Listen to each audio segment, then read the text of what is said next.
돈을 버는 다양한 방법, 재테크 기사와 돈 되는 정보로 투자의 기준을 제시해주는 100분 머니쇼 시작합니다.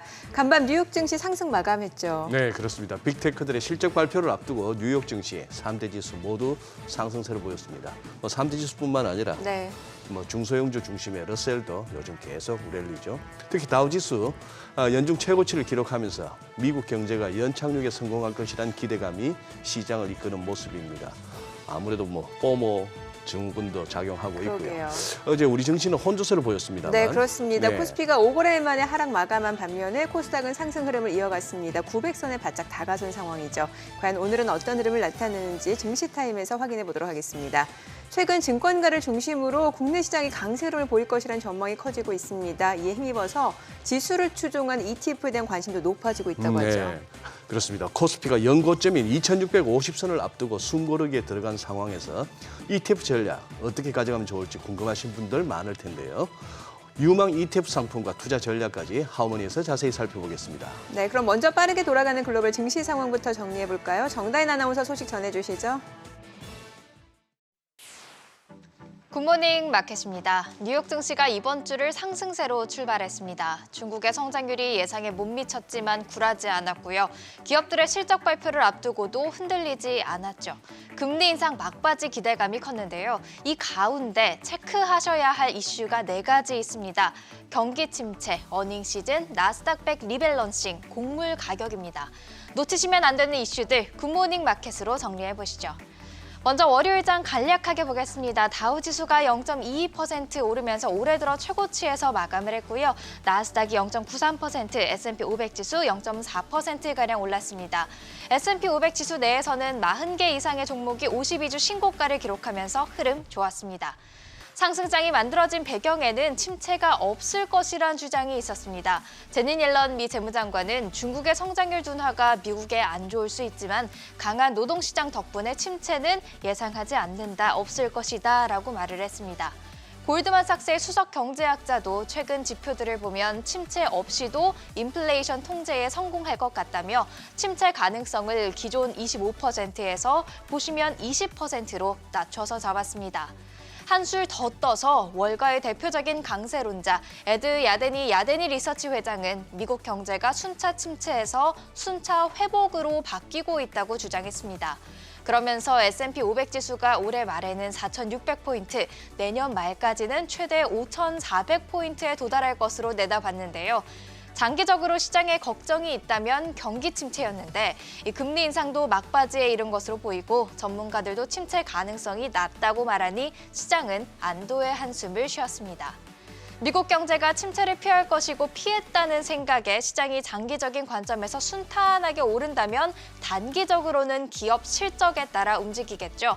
팩트셋은 S&P 500 기업 순이익이 전년 동기 대비 7% 이상 감소할 것으로 또 블룸버그 인텔리전스는 9% 이상 감소할 것으로 보고 있는 가운데 누빈의 최고 투자 책임자는 S&P 500 기업의 올해 2분기 또 올해 전체 순이익 전망치가 계속해서 하향 조정되고 있다는 점을 걱정했습니다. 실제로 시티그룹의 순익 조정 인덱스를 보면 최근 마이너스에서 벗어나지 못하고 있는데요. 이 마이너스는 가이던스가 상향 조정되는 기업보다 하향 조정되는 기업이 많다는 뜻입니다. 낮아진 눈높이가 오히려 호재가 될 수 있을까요? 지켜봐야겠습니다만 일단 당장 현지 시간 오늘 실적 발표를 앞둔 기업들의 주가 대체로 오름세를 보였습니다. 뱅크 오브 아메리카가 1%, 뱅크 오브 뉴욕 멜론이 2.37% 올랐고요. 이 세 곳 모두 화요일장 개장 전에 2분기 실적을 공개합니다. 수요일장 마감 후에는 테슬라와 넷플릭스가 2분기 실적을 발표하는데요. 이번 주의 시장 흐름 이들 기업이 주도할 것으로 예상됩니다. 세 번째로 체크해볼 이슈 나스닥 100 지수 특별 리밸런싱입니다. 현지 시간 24일 개장 전에 반영될 예정인데요. 골드만삭스가 예상되는 변동사항을 정리했습니다. 가장 큰 변화는 애플, 마이크로소프트, 알파벳, 아마존 등을 포함하는 빅7의 비중이 56%에서 44%로 줄어든다는 겁니다. 개별 종목으로 보면 마이크로소프트와 엔비디아의 비중이 3%포인트씩 하락하면서 가장 크게 줄어들 것으로 보이고요. 또 빅7의 비중이 줄어든다면 비중이 증가하는 종목도 생기겠죠. 대표적으로 바로 브로드컴이 되겠습니다. 이 브로드컴의 비중이 2.4%에서 3%로 증가할 전망입니다. 나스닥 100지수의 리밸런싱으로 나스닥 100지수를 추종하는 ETF 등의 상품들도 동일하게 리밸런싱에 나서면서 이 빅7 매도 물량이 나올 것으로 보이는데요. 빅7의 주가 하락으로 이어질까요? 2주 전부터 리밸런싱을 고지했고 또 펀드 매니저들은 이미 대형주에 대한 비중을 축소하고 있었기 때문에 리밸런싱에 따른 큰 하락은 없을 것이란 게 대다수의 의견입니다. 마지막으로 이번 주는 곡물 가격도 주시하셔야겠습니다. 러시아가 흑해 곡물 협정이 오늘부터 무효라며 사실상 종료 선언을 하면서 곡물 가격이 크게 뛰었는데요.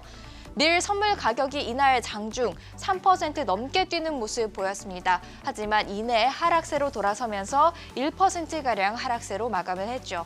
다른 곡물들도 보시면요. 함께 보시면 이 대두 가격 0.38% 소폭 오르는 데 그쳤고요. 옥수수 1.51% 역시나 상승했다가 하락세를 보였습니다. 밀 수요가 약하기도 하고 러시아와 브라질 등이 밀과 옥수수 수출을 확대했기 때문에 가격 상승이 제한될 수 있다, 이런 분석이 있었습니다. 다만 세계 식량 위기에 대한 우려는 커지고 있어서 주의가 필요합니다. 이어서 국채금리 보시죠. 긴축 종료 기대감에 다시 힘이 실리면서 국채금리 하락세로 전환했습니다. 2년물 소폭 하락했지만 여전히 4.7%대를 기록했고요. 국제유가는 중국의 성장률 부진의 하락세 이어가면서 WTI가 배럴당 74달러 선에 거래를 마쳤습니다. 비트코인은 현재 오전 8시 기준 3,870만 원대에서 계속해서 거래되고 있습니다. 지금까지 굿모닝 마켓이었습니다. 네, 글로벌 증시 이어서 해외 기업 소식 글로벌 비즈에서 확인해 보겠습니다. 미국 포드가 전기 픽업 트럭 F150 라이트닝의 가격을 전격 인하했습니다. 최대 $10,000, 우리 돈 1,000만 원 가까이 내렸는데요. 사측은 배터리 원료값이 하락하면서 이 가격을 낮췄다고 밝혔지만 공교롭게도 가격 인하 시점이 이 테슬라가 사이버 트럭 생산을 시작했다고 밝힌 바로 이틀 뒤에 나와 벌써부터 치열한 경쟁이 시작했다는 분석이 나옵니다. 그간 포드는 공급망 차질과 원료비 상승 등을 이유로 해당 모델의 가격을 줄곧 올려왔습니다. 픽업 트럭 시장에서 이렇다 할 경쟁자도 없는 데다 미국인이 가장 사랑하는 차 1위에 꼽히는 모델을 기반으로 한 만큼 자신감을 내비쳐왔는데요. 하지만 지난 2월 화재 이슈로 5주간 생산 라인이 멈춰서며 고전했고 2분기 판매량은 4천여 대에 그치며 주춤하는 사이 테슬라까지 깜짝 등장하자 부랴부랴 대응책 마련에 나서는 모습입니다. 현재 포드와 제너럴 모터스, 리비안 정도가 이 픽업 트럭 시장을 갈라먹고 있는데 테슬라가 마침내 출격 채비를 하면서 사정이 달라지고 있습니다. 이 4년 만에 선보인 테슬라의 사이버 트럭은 사전 예약만 150만 대에 달하고 만약 당초 책정했던 가격대로 나온다면 가격을 낮춘 포드보다도 낮게 시작해 경쟁력까지 갖췄는데요. 이 사이버 트럭의 등장에 포드와 GM, 리비안의 주가 모두 크게 미끄러지면서 긴장하는 모습을 보였습니다. 미중 갈등의 골이 깊어지면서 반도체 업계가 입을 열었습니다. 반도체 산업협회는 이날 성명을 통해 미 정부의 추가적인 제한 조치를 자제해 줄 것을 요청했는데요. 반도체 지원법의 필요성에 대해 언급하면서도 이 같은 노력의 긍정적인 영향을 훼손하지 않으려면 이 업계가 세계 최대 반도체 시장인 중국에 대해 지속적으로 접근할 수 있도록 허용하는 것이 중요하다고 강조했습니다.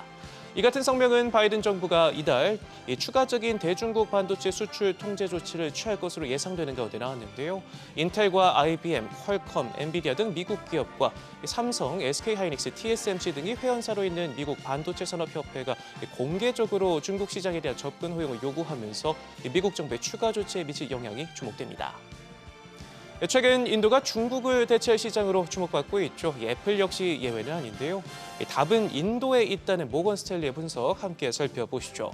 모건 스탠리는 향후 애플의 주요 성장 원동력이 인도 시장이 될 것이라는 분석을 내놨습니다. 인도가 앞으로 5년간 애플 매출 증가의 15%, 이용자 증가 20%를 차지할 것으로 내다봤는데요. 그러면서 현재 전체 한 자릿수에 불과한 60억 달러의 수준의 매출이 향후 10년간 400억 달러, 우리 돈 50조 원 수준까지 확대될 것으로 전망했습니다. 실제로 애플은 인도 시장 공략에 애쓰고 있습니다. 팀 쿡 CEO는 최근 7년 만에 직접 인도를 찾아 공급망 다변화에 적극 나서고 있고 지난 1분기 매출이 뒷걸음질 쳤을 때도 인도 시장만큼은 역대 최대 성적을 거두기도 했는데요. 특히 삼성과 샤오미 등이 중국 기업이 장악한 대표적인 친안드로이드 시장인 인도에서 최근 1년 새 이들의 출하량이 일제히 줄었을 때 이 애플은 1분기 홀로 18% 증가하면서 몸집 불리기에 나서는 등 활발한 움직임을 보이고 있습니다. 미국 제약사 일라이릴리의 알츠하이머 신약 도나네마비 초기 진행을 늦추는 효과를 보였습니다. 사측은 해당 약물이 임상시험 3단계에서 기억 손상과 인지 능력 감퇴를 큰 폭으로 둔화시키는 것으로 확인됐다고 발표했는데요. 초기 알츠하이머 환자들의 경우 이 치매 진행을 약 35% 늦추는 것으로 전해졌습니다. 도나네마비는 앞서 FDA로부터 혁신치료제 지정을 받으면서 이 세 번째 알츠하이머 신약 승인을 받을 것으로 기대를 보고 있는데요. 일라이릴리는 승인을 위해 FDA 신청서를 제출했다며 올해 안에 결과가 나올 것이라고 밝혔습니다. 지금까지 글로벌 비즈였습니다. 올 초 미국의 CPI 발굴 랠리를 적중시킨 톰 리 펀드 스트레트 글로벌 어드바이저스 공동 창립자는 S&P 500 지수가 이전의 고점인 4,819포인트를 돌파할 것이라고 전망했습니다. 네, 기업들의 실적이 뒷받침되며 5천 근방까지도 갈 수 있을 것이라고 말했습니다. 그러면서 연말까지 S&P 500 지수에 상장된 기업 모두 실적 성장을 발표할 것이라고 내다봤습니다. 자세한 내용 영상으로 만나보겠습니다. I think we'll be well above the prior highs. Well above the prior highs. Yes. What do you put the prior high at? What's the exact number? 48.19 or more. Yeah. I mean, I think there's even a chance that we could be, close to 5,000, but a lot would have to go right to get towards 5,000. A soft landing and earnings visibly have to start turning. I think this quarter, about half of the S&P is going to start posting earnings growth. And, by the end of the year, it may be 100% of the S&P posting earnings growth. 어제 발표된 중국의 2분기 GDP 성장률이 시장 전망치를 크게 밑돌았습니다. 중국의 리오프닝 효과가 사실상 소멸됐다는 평가도 나오고 있는데요. 네, 중국 경제 회복에 기대고 있던 우리 경제도 타격이 불가피해 보입니다. 윤재 기자 나와 있습니다. 윤 기자, 중국 2분기 국내 총생산 GDP가 6.3, 이게 언뜻 보면 높은 수치 같은데요. 네, 하지만 실상이 그렇지 않다라는 부분 때문에 문제인데요. 앞서 지난해 2분기에 중국이 0.4%라는 굉장히 충격적인 성장률을 기록했습니다.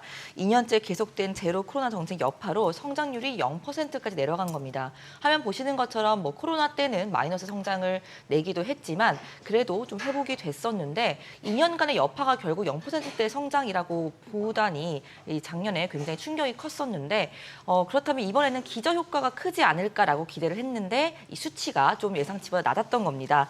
시장에서는 적어도 리오프닝이 시작이 됐고 또 이번 2분기에는 그렇다면 7%가 넘는 성장률을 기록할 거라고 예상을 했었는데요. 뚜껑을 열어보니까 중국 경제가 생각보다는 체력이 상당히 약하다, 이러한 점이 드러났습니다. 경제학에서 더블딥이라는 표현이 있는데요. 불황에 빠졌던 경기가 살아나는 듯 하다가 다시 한번 또 꼬꾸라지는 현상을 말합니다. 미국 블룸버그는 중국 경제는 코로나19 국면에서 이뤄졌던 이 봉쇄 조치를 해제한 이후에 7개월 만에 더블딥 침체를 겪고 있다, 이렇게 전했습니다. 네. 네. 또 어제 같이 발표된 또 6월의 소비나 투자 쪽 이런 지표들 봐도 연초 좀 반짝 개선되나 싶었던 중국 경기 또 식어간다는 느낌도 듭니다만. 네, 최근에 계속 리오프닝 효과가 더디다, 경제 회복이 더디다라는 말이 계속 나오면서 아직은 좀 더 기다려야 한다라는 표현이 많았다면 어제 나왔던 지표를 보시면 좀 이제는 정말 경기가 좀 식고 리오프닝 효과를 이제는 보지 못한 거 아니냐라는 우려가 좀 나오고 있습니다. 중국 내수 경기를 보여주는 소매 판매 증가율이 3.1%를 기록했는데 5월에는 12.7%에서 4개월 만에 또 계속 지금 급락을 한 상황이고요. 부동산 투자 증가율은 상반기 기준으로 마이너스 7.9%를 기록했습니다. 특히 지금 중국이 청년 실업률이 굉장히 경제 내관으로 문제가 되고 있는데 향후에 중국의 미래 성장률을 갉아먹는 요인으로 꼽히고 있습니다. 실업률이 21.3%를 기록해서 5월에 기록했던 역대 최고치를 다시 한번 갈아치웠습니다. 이날 월가는 결국 잇따라서 중국 올해 경제 성장률 연간 전망치를 하향 조정했는데요. 모건 스탠리는 기존 5.7%에서 5%로 내렸고 JP 모건과 시티그룹 또한 5.5%에서 5% 3%로 각각 모두 내렸습니다. 중국의 주요 성장 동력이 지금 모두 부진하면서 좀 디플레이션 우려, 불황 장기화 우려가 커지고 있다면서요? 네, 맞습니다. 중국 GDP가 발표된 뒤 제니 옐런 장관은 중국의 경기 둔화가 세계의 전반적인 상황에 대해서 부정적인 파급 효과를 가져올 것이라고 했습니다. 그러면서도 미국은 좀 경우가 다르다고 설명했습니다. 미국 내 물가 상승률은 낮아지고 있고 노동시장도 탄탄하기 때문에 미국이 중국의 둔화에 영향을 받아서 경기가 침체되지는 않을 것이다 이렇게 본 건데요. 문제는 우리나라겠죠. 중국 경제 회복에 따라서 이 수출 반등을 굉장히 기대했던 의지를 했던 한국 경제도 이제는 그렇다면 눈높이를 현실적으로 조정해야 되지 않겠느냐 이런 관측이 나옵니다. 한국은행이 올해 국내 우리 실질 경제 성장률 전망치를 1.6%에서 최근에 1.4%로 조정했는데요. 이창용 한은 총재는 상반기 내내 거듭 얘기를 했습니다. 중국 경제가 아직 불확실성이 큰 상황이다 이렇게 설명했었는데 이렇다면 결국 국내 성장률에 영향을 줄 수밖에 없다 이렇게 재차 강조했습니다. 네, 윤 기자 잘 들었습니다.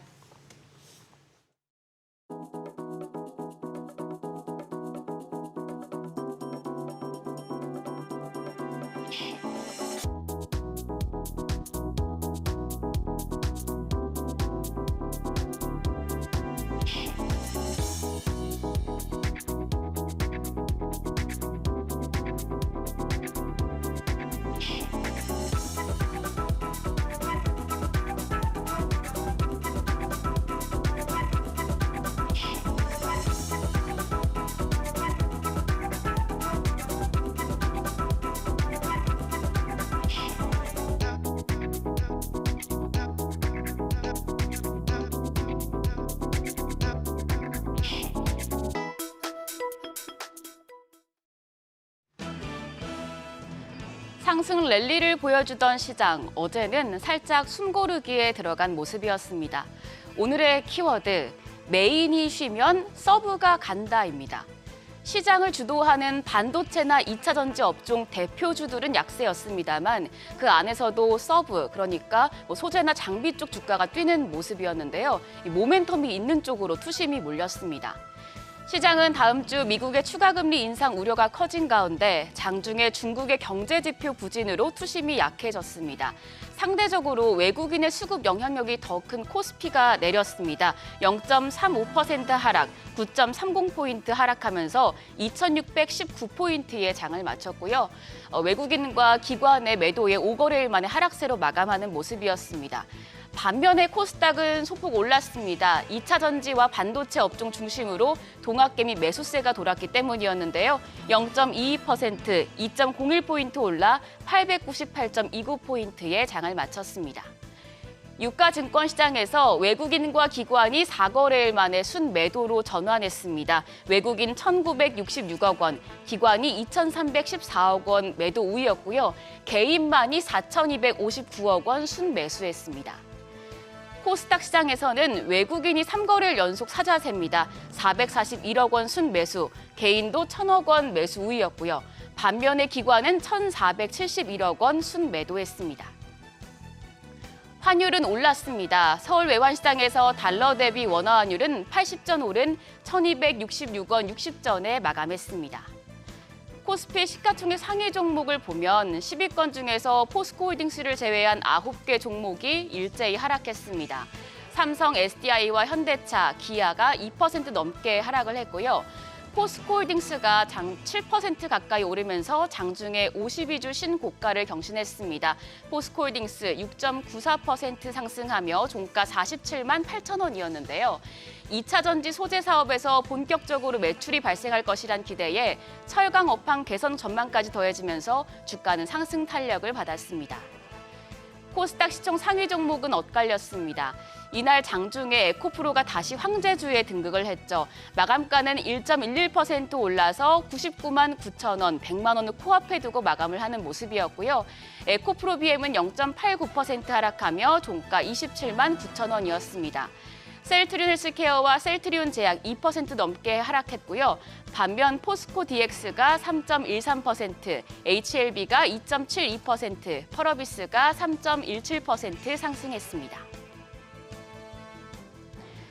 지수는 하락했지만 테마가 붙은 업종이나 IT 섹터 내에서도 그동안 부진했던 중소형주의 상승이 두드러졌습니다. 건설과 건축 자재 업종, 우크라이나 재건 기대감에 상승을 했고요. 또 우크라이나 재건에 AI를 활용한다는 소식과 함께 소프트웨어 관련 업종에서는 AI 관련주에서도 시세가 나왔습니다. 철강주는 업황 개선 기대감의 강세였습니다. 반도체 업종 어제도 강했는데요. HBM과 DDR5의 모멘텀 속에서 반도체 장비와 패키징, 기판 쪽이 상승을 했습니다. 반도체 장비 소재주들은 반도체 업황의 하반기 턴어라운드를 기대하고 있는데요. 전일장에서는 주성 엔지니어링이 강세를 보여줬습니다. 13.01% 올라 종가 21,450원이었고요. 그 밖에 유진테크가 7.47%, 테크윙이 4.17%, 원익 IPS 3.56%, 원익 머트리얼즈가 1.8% 강세였습니다. 어제 시장에 작용한 테마들 하나씩 체크하고 가겠습니다. 윤석열 대통령의 우크라이나 순방을 계기로 우크라이나 재건 사업 기대감이 커지고 있습니다. 어제 건설주 전반의 투심이 개선됐는데요. 이 모멘텀이 있는 종목들을 보면 현대건설이 우크라이나 공항 확장 공사 협약을 체결한 바 있고요. 대우건설은 폴란드 현지 건설사와 함께 우크라이나 재건 사업 협력을 한다는 이슈, 그리고 삼성물산은 우크라이나 리비우시 스마트시티 개발에 협력한다는 이슈가 호재로 작용을 하고 있는 상태입니다. KB증권에서는 지금 이 모멘텀들이 실제로 작용하는 것이냐는 확인이 필요하다며 실제 협력이 진행될 경우에는 현대건설과 대우건설, 그리고 주택 모듈러 회사를 자회사로 두고 있는 GS건설이 수혜를 받을 수 있다고 분석했습니다. 건설주 전일장 마감 상황 함께 보시죠. 전일장 현대건설이 4% 올라 종가 39,000원이었고요. 대우건설이 9.82% 상승하며 4,695원의 장을 마쳤습니다. 그 밖에 삼성물산이 0.19%, GS건설이 5.15% 올랐습니다.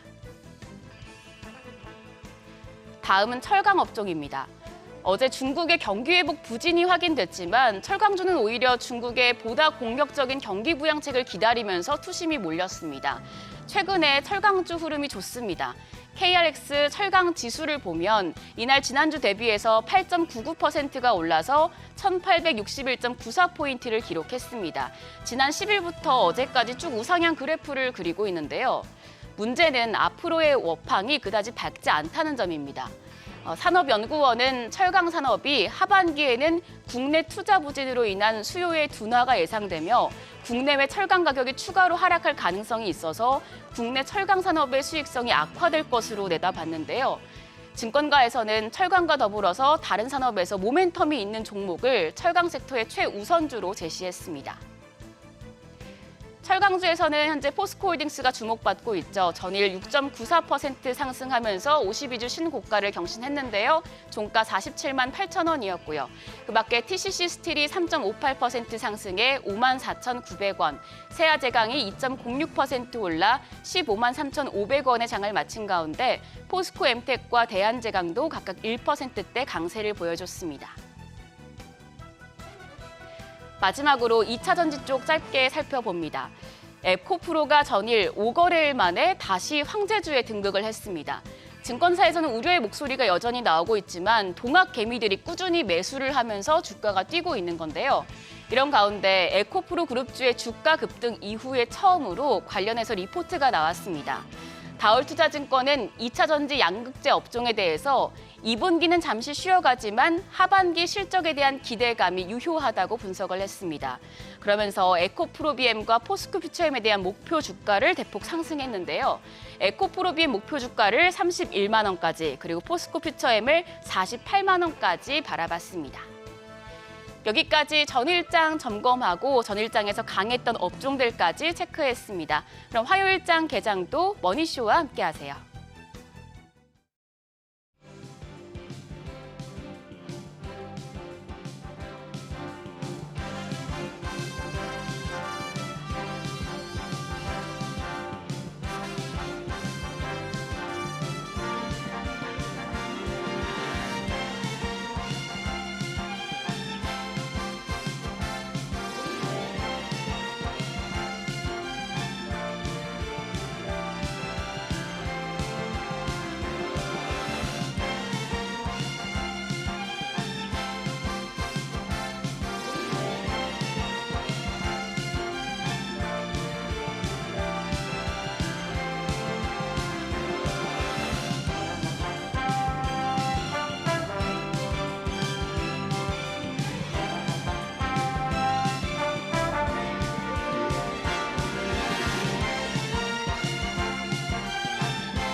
현재 시각 8시 25분 지나갑니다.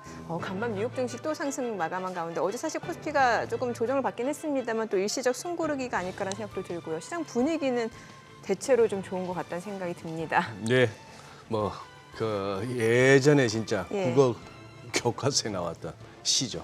고지가 바로 저기인데 지금 뭐 2,650포인트 예. 이제 한 30포인트 가량 남았나요? 코스닥 900포인트는 뭐 2포인트도 안 남았고 하는데 그러게요. 참 이렇게 보면은 종목별로 이렇게 이슈가 되는 더 최근 급등을 보인 것들이 진짜 과매수 국면이라는 그 느낌은 강한데 좀처럼 안 빠지니까 그렇죠. 대기 매수세도 예, 충분히 있는 것 좀처럼 같고요. 안 빠지고 예. 미국도 이렇게 항상 이 시간대 우리가 확인하는 미국 지수 선물 보면은 약보합이거든요. 약보합인데 네, 장이 열리면 그냥 안 빠져요. 그렇죠. 좀 하단이 지지되고. 예, 예. 그런 느낌. 그래서 지금 현재로서는 모르겠습니다. 이제 뭐 FMC 얼마 안 남았는데 과연 FMC도 신경을 쓰는 시장인가 싶을 정도인데 네. 추세에 거스르지는 말아야겠다 하는 거. 원래 또 일단 뭐 시장에 맞서지 변화가 말라는. 변화가 그렇죠. 보이면 새롭게 한번 살펴보는 예. 그 방법밖에 없는 것 같습니다. 지금은 예측 자체가 조금 예, 그래요. 무리할 수도 있네요. 맞습니다. 네, 오늘 크로스 리서치 이재모 대표 함께합니다. 어서 오세요. 네, 어서 오십시오.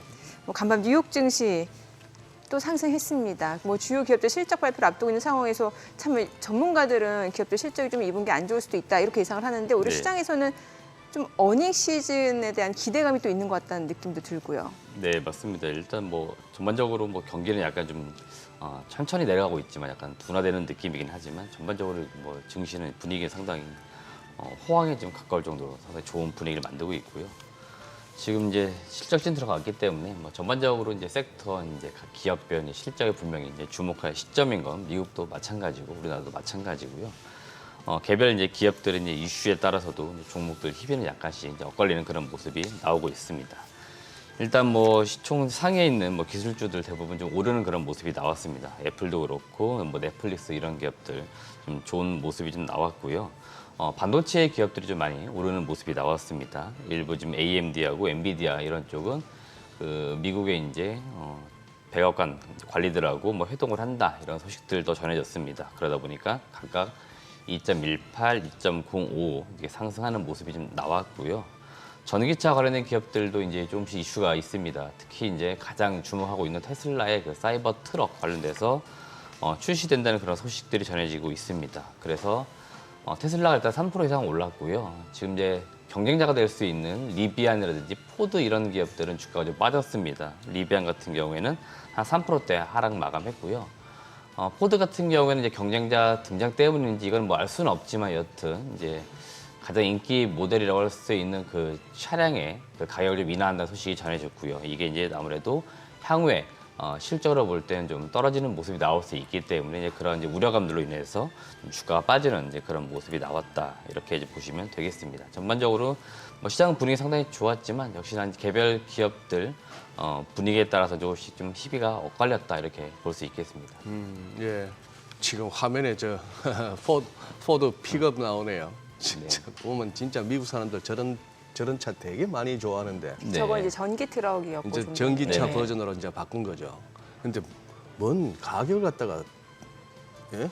10,000불이나 뚝뚝 이렇게 할인하는 거 보면은 평소에 어지간히들 남겨 먹나 봐요. 저래도 남으니까 네네. 팔겠죠. 자동차 업계 뭐 지금이 좀 달라지긴 했지만 네. 내연기관차 중심으로 볼 때는 최소 진짜 영업 이익률 한 5% 이상씩 늘 지키면서 팔아왔었고 그래요. 뭐 프로모션 이런 것들 좀 많이 하면 좀 이익률 떨어지지만 지금은 다들 아시겠지만 현대차도 그렇지만 미국에서 프로모션 안 하는데도 수요가 좀 많기 때문에 잘 팔린다는 거죠. 이제 그만큼 예. 지금 뭐 이익을 좀 잘 남길 수 있는 그런 시점들이죠. 저거 이 사이버 대표께서는 트럭. 이 대표께서는 한수석은 저거 타겠다던데 이 대표께서는 저거 타시겠어요? 저거? 개인적으로는 제가 이제 큰 차는 그닥 좋아하지는 않아서 네네네 저 정도까지의 큰 차를 뭐 타는 건 좀 무리일 것 같습니다. 그래요? 네. 이번 주 특별히 좀 이렇게 눈여겨 보시는 일정 좀 소개해 주시죠. 어제도 살펴보긴 했습니다만. 네, 일단 뭐 매크로 지표상 제가 볼 때 뭐 눈에 띄는 뭐 그런 중요 이벤트들은 없는데요. 저는 이제 산업이라든지 뭐 개별 이제 실적 발표 이런 것들 좀 많이 주목하고 있습니다. 특히 이번 주에 방금 나왔던 이제 테슬라 실적 발표도 예정되어 있고 넷플릭스 이런 기업들 실적 발표 예정이 되어 있습니다. 이런 기업들의 실적 발표는 이제 국내에 있는 또 많은 기업 섹터들에게도 영향을 계속 미치고 있기 때문에 우리가 이들 기업들의 실적, 그다음에 향후 사업적으로 어떻게 또 방향성을 가져갈 건지 이런 것들 좀 체크를 해보시면 좋을 것 같고요. 그러면 이제 우리나라 기업들의 또 실적 추정이라든지 사업 방향성에도 어느 정도 좀 실마리 이런 것도 될 수 있으니까 체크하시면 좋을 것 같고요. 또 한 가지는 그 7월 20일 이제 정부에서 발표하는 내용들이 있는데 이게 그 3월 달에 이미 그 산업통상자원부에서 고지를 한번 했고요. 네. 5월 달에 추가적으로 한번 좀 수정된 내용을 또 발표를 좀 하기는 했습니다. 이게 첨단 전략산업 특허단지 발표라고 해서 이번에 발표되는 분야를 보니까 반도체, 2차 전지, 디스플레이, 바이오. 우리나라만 놓고 볼 때는 뭐 거의 뭐 전체 뭐 경제에서 한 뭐 70%, 80% 이상 다 차지할 정도로 상당히 뭐 중요한 산업 이쪽 분야에서 특허단지 발표가 있습니다.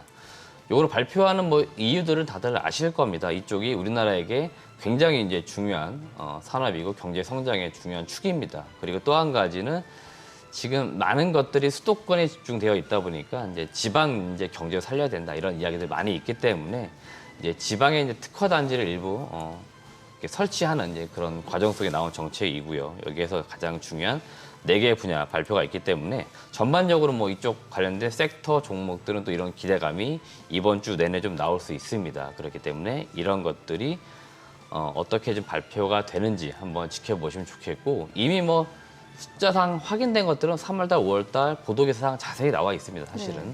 그 산업통상자원부에 발표한 자료에 나와 있는데 이제 특허단지 좀 발표가 된다는 좀 또 시즌적인 의미가 있기 때문에 체크하시면 좋겠습니다. 네, 보니까 뭐 미래차 쪽에서는 전기차 생산 규모를 5배로 확대하겠다. 또 로봇 쪽도 있네요, 보니까. 네네. 예. 근데 이번에 좀 발표되는 그 내용을 보니까 미래차하고 로봇은 6개까지 포함됐는데 네. 요번에는 뭐 빠진다는 이야기는 아, 있더라고요. 그래요? 그러니까 요번에는 제가 언급해드렸던 4개의 산업 분야에서만 반도체, 디스플레이, 네네. 2차 전지, 바이오. 그렇죠. 이쪽에서만 일단 발표가 있다라고 합니다. 이건 아마 추가적으로 15개 단지가 이루어지기 때문에 아마 제가 볼 때 세부적인 어떤 산업 이슈들은 차후에도 발표가 될 것으로 보입니다. 네. 뭐 바라기는 그동안에 무슨 늘 미래 무슨 첨단 뭐 핵심 뭐 해서 한 대여섯 자로 뭐 해서 이렇게 뭐 만들어졌잖아요. 만들어졌는데 막상 가보면은 상가들은 다 임대 붙어 있는 상태에서 주인 찾고 있고 사람은 없고 그거보다는 그냥 이렇게 좀 실질적이고 이렇게 알맹이 있는 그런 대책 됐으면 좋겠습니다. 네네. 예. 이번에 발표되는 것들은 여튼 정부에서 발표하는 거라서 그 금액으로 봐도 크지는 않습니다. 네. 여튼 단지가 일단은 그러니까 부지 같은 게 되겠죠. 부지가 어느 정도 조성이 되고 나면 이제 거기에 실제로 들어올 수 있는 기업들이 정해질 거고요. 그리고 이 기업들이 또 각각 이제 우리는 얼마 투자하겠습니다. 이런 것도 발표를 또 할 겁니다. 이미 또 발표된 내용들이 사실은 있어요. 그래가지고 뭐 최대 뭐 한 550조, 600조 이야기 나오고 있기 때문에 실제로는 이제 전반적으로 국내 대기업들 이제 투자가 어디에서 이루어지는지 어떤 규모로 이루어지는지 이런 로드맵들을 좀 살피시면 좋을 것 같습니다. 어제 중국 GDP 성장률 발표되고 했던 게 이 대표 보시기에 우리 시장에 특히 우리 코스피에 좀 영향을 줬다고 보세요? 그렇게까지 줬다고 볼 수는 없지만 앞으로 이제 좀 계속 주진 않을까 보고 있고요. 결국 우리가 중국 경기가 좋아야 네. 우리 사실 경기가 좋은데 예. 중국 경기가 지금 안 좋은 상황에서 우리가 굉장히 좋아진다 이런 기대감을 가질 수는 없다고 봅니다. 그러면은 결국 중국적 경기가 좀 살아나는 분위기가 나와야 되는데 그래야 우리나라 증시도 그렇고 우리나라 기업들 실적에 대한 기대감도 나올 수 있는데 지금으로서는 이제 그런 숫자 데이터 봤을 때는 우리나라 사실 기업들의 어떤 그 실적 기대감, 경기의 기대감에는 좀 안 좋은 거죠. 그렇기 때문에 저도 지금 예의주시하게 보고는 있는데 지금 중국 쪽에서는 분명히 또 경기를 살리기 위한 부양책들을 내놓을 것 같아요. 그럼 또 그런 기대감들은 개별 기업들 또 주가에는 또 반영될 수 있으니까 앞으로 중국 경기가 어떻게 변화되는지 좀 체크는 해볼 필요는 있을 것 같습니다. 그럼에도 불구하고 미국 경제는 오히려 연착륙에 대한 기대감이 더 커지고 있고 또 네네. 골드만삭스 같은 경우는 경기 침체에 대해서 전망이 기존보다 많이 낮아졌어요. 네, 맞습니다. 이렇게 중국하고 미국이 이렇게 별개로 갈 수가 있는 거예요? 뭐 지금까지는 뭐 또 그래 왔던 것 같아요. 코로나 때도 그랬고. 예, 그래서 지금 일단 분위기 사실은 지금 여튼 달라지는 것 같고 과거 뭐 2018년 그 전까지는 글로벌 경기 자체가 이제 막 세계화 이런 분위기였는데 지금은 네. 계속해서 보면은 세계화가 아니고 세계화 이런 분위기로 계속 가고 있습니다. 그러니까 뭐 중국 경기는 안 좋아도 미국 경기는 좋다 이런 이야기는 향후에도 계속 들릴 가능성이 있다고 저는 봅니다. 이게 단순히 어떤 시점적으로 이렇게 뭐 이루어지거나 그런 것 같지는 않아요. 결국 좀 큰 이제 국가들, 힘이 센 국가들이 계속 줄 세우기를 어떻게 보면 좀 하고 있잖아요. 그러면은 거기 이제 틈바구니 끼어 있는 이제 각 국가들, 기업들이 분명히 있고 우리나라가 대표적인 이제 나라이긴 한데 여기에서 어떤 처신을 잘 해가지고 가져올 수 있는 국익이나 뭐 기업들의 이익은 최대한 가져와야겠죠. 우리 입장에서는 그렇기 때문에 미국 경기가 좋다. 그럼 우리가 미국에서 무언가 수혜를 볼 수 있는 것들을 분명히 찾아야 될 겁니다. 이미 많은 기업들 움직이고 있으니까 지금 중국 경기가 안 좋아지는 만큼 무언가의 대안들은 각 기업별로 찾고 있다. 이렇게 여러분들 보시면 될 것 같아요. 네. 그리고 이 대표님 어제가 아니고 최근 들어서 이제 건설주들이 꿈틀거리니까 이제 우크라이나 재건 기대감이라고 하는데 지금 전쟁이 아직 안 끝났잖아요. 지금 이게 네, 맞습니다. 지금 뭐 예를 들어 현대건설 이런 얘기들이 나오는 게 실제 계약으로까지 이어진 내용입니까? 일단 뭐 아직까지는 MOU 체결이라고 나오는데요. MOU 체결. 이게 그냥 단순 MOU는 아닌 것 같고요. 네. 지금 일단 뭐 정부에서도 움직이고 있고요. 그리고 이번에 그 대통령이 해외 순방을 하는 과정에서도 우리나라의 기업들 경제 사절단이 같이 이제 갔잖아요. 예. 실질적으로 이제 성과가 또 몇 개 있었고, 여튼 우리나라 건설 업체들 입장에서 볼 때는 좋은 어떤 또 수주를 따낼 수 있는 장소라든지 지역이 좀 생기고 있는 거죠. 이게 대표적으로 우크라이나 쪽이 좀 되고 있는 거고, 뭐 규모로 볼 때는 뭐 1,200조라고 하니까 상당히 큰 규모이죠. 지금 뭐 우리나라에서 현대건설이 연간 뭐 20조에서 30조 그 범주 내에서 수주를 받는데 1,200조라고 하는 큰 시장. 이거 물론 우리가 다 가져오는 건 아닙니다. 전체적으로 각 나라별로 뭔가 가져가는 것들이 있을 건데 그럼에도 불구하고 굉장히 좀 큰 이제 규모이기 때문에 여기서 분명히 우리도 수혜를 볼 수 있는 부분이 있을 것 같고요. 지금 단순히 건설주들이 테마로 오르는 건 분명히 아닙니다. 이 확실하게 MOU 체결 이후 분명히 뭔가 따낼 수 있는 부분들이 있고 실질적으로 가시적으로 거의 뭐 계약에 가까운 정도의 MOU라고 저는 보고 있습니다. 그만큼 상당히 지금 잘 나오고 있는 상황이라고 보시면 되겠고 현대건설이 지금 따낸 게 보니까 보리스필 국제공항 요거 확장 그다음에 뭐 현대화하는 이런 사업이라고 하는데 실제로 여기는 뭐 전쟁 뭐 피해 지역 이런 것도 아니라고 하더라고요. 그러니까 실제 뭐 피해 지역 뭐 건설 지어져야 된다, 건물이 지어져야 된다. 그러면 여기에서 앞으로 따낼 수 있는 수준은 상당히 많이 있다 이렇게도 볼 수 있을 것 같아요. 뭐 우크라이나 얘기는 당장은 아닌 것 같고 그 전에 우리 지금 수해 복구 쪽에도 어떻게 우리 건설 쪽에서 할 일이 좀 있을까요? 아무래도 좀 뭐 안타까운 일들이긴 하지만 네. 건설 기계 장비 이런 것들이 많이 투입이 될 겁니다. 왜냐하면 특히 뭐 산사태 난 이런 지역들 같은 경우에는 사람이 가서 그런 네. 걸 다 하기에는 굉장히 힘들거든요. 그렇죠. 그렇기 때문에 기계들이 많이 투입이 되고 실제로 지금 많은 기업들도 보니까 뭐 지원하겠다는 이야기 하고 있더라고요. 예. 대표적으로 현대건설기계 이런 거 뉴스 보니까 주말에 지원하겠다는 이야기 나오더라고요. 그만큼 건설 장비 많이 들어갈 겁니다.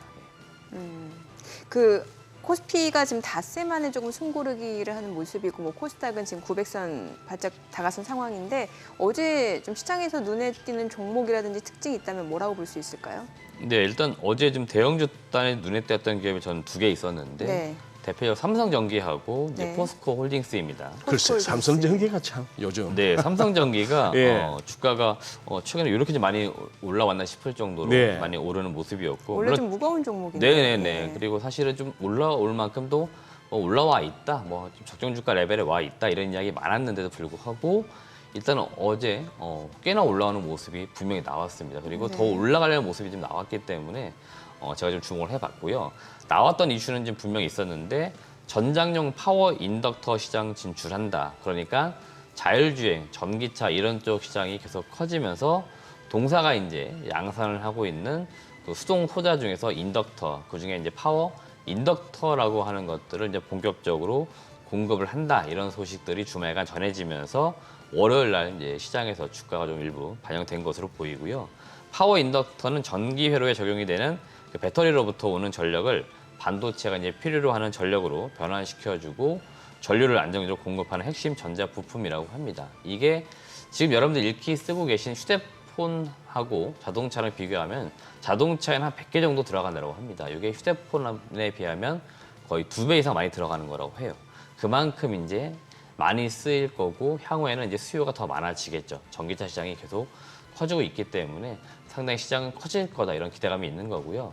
삼성 전기 지금 입장에서 볼 때는 MLCC라고 하는 게 주력 이제 사업이었습니다. 이 캐패시티가 주력 제품이었는데 이 파워 인덕터를 이제 제2의 MLCC로 육성하겠다 이런 계획들을 잡고 있는 것 같습니다. MLCC가 적층 세라믹 콘덴서. 네네, 소위 말하면 이제 적층 세라믹 콘덴서라고 하는 3대 수동 소재 중 하나이고요. 이 파워 인덕터, 그다음 저항기까지 해서 통상 이 업계에서는 3대 수동 소재로 많이 부르는 제품이에요. 그러니까 IT, 전자기계는 무조건 들어가는 부품이라고 보시면 됩니다. 그러니까 이런 것들이 앞으로 더 많이 이제 쓰일 거기 때문에 삼성전기 입장에서는 굉장히 큰 시장이 열리게 되는 거죠. 그러니까 이 시장을 우리가 좀 잡겠다 하는 거고 사실 국내에서는 좀 대체할 만한 그런 기업들은 사실은 없습니다. 대부분 이쪽 시장은 누가 강자냐면은 일본하고 대만이에요. 그래요? 예, 그렇기 때문에 일본 이제 대만 업체들이 늘 이제 강세를 띠는 그런 제품들인데 우리나라 입장에서 볼 때 삼성전기가 이 시장을 늘 주도를 하고 있는 거죠. 그러니까 이 시장을 좀 계속 키워나갈 것으로 보입니다.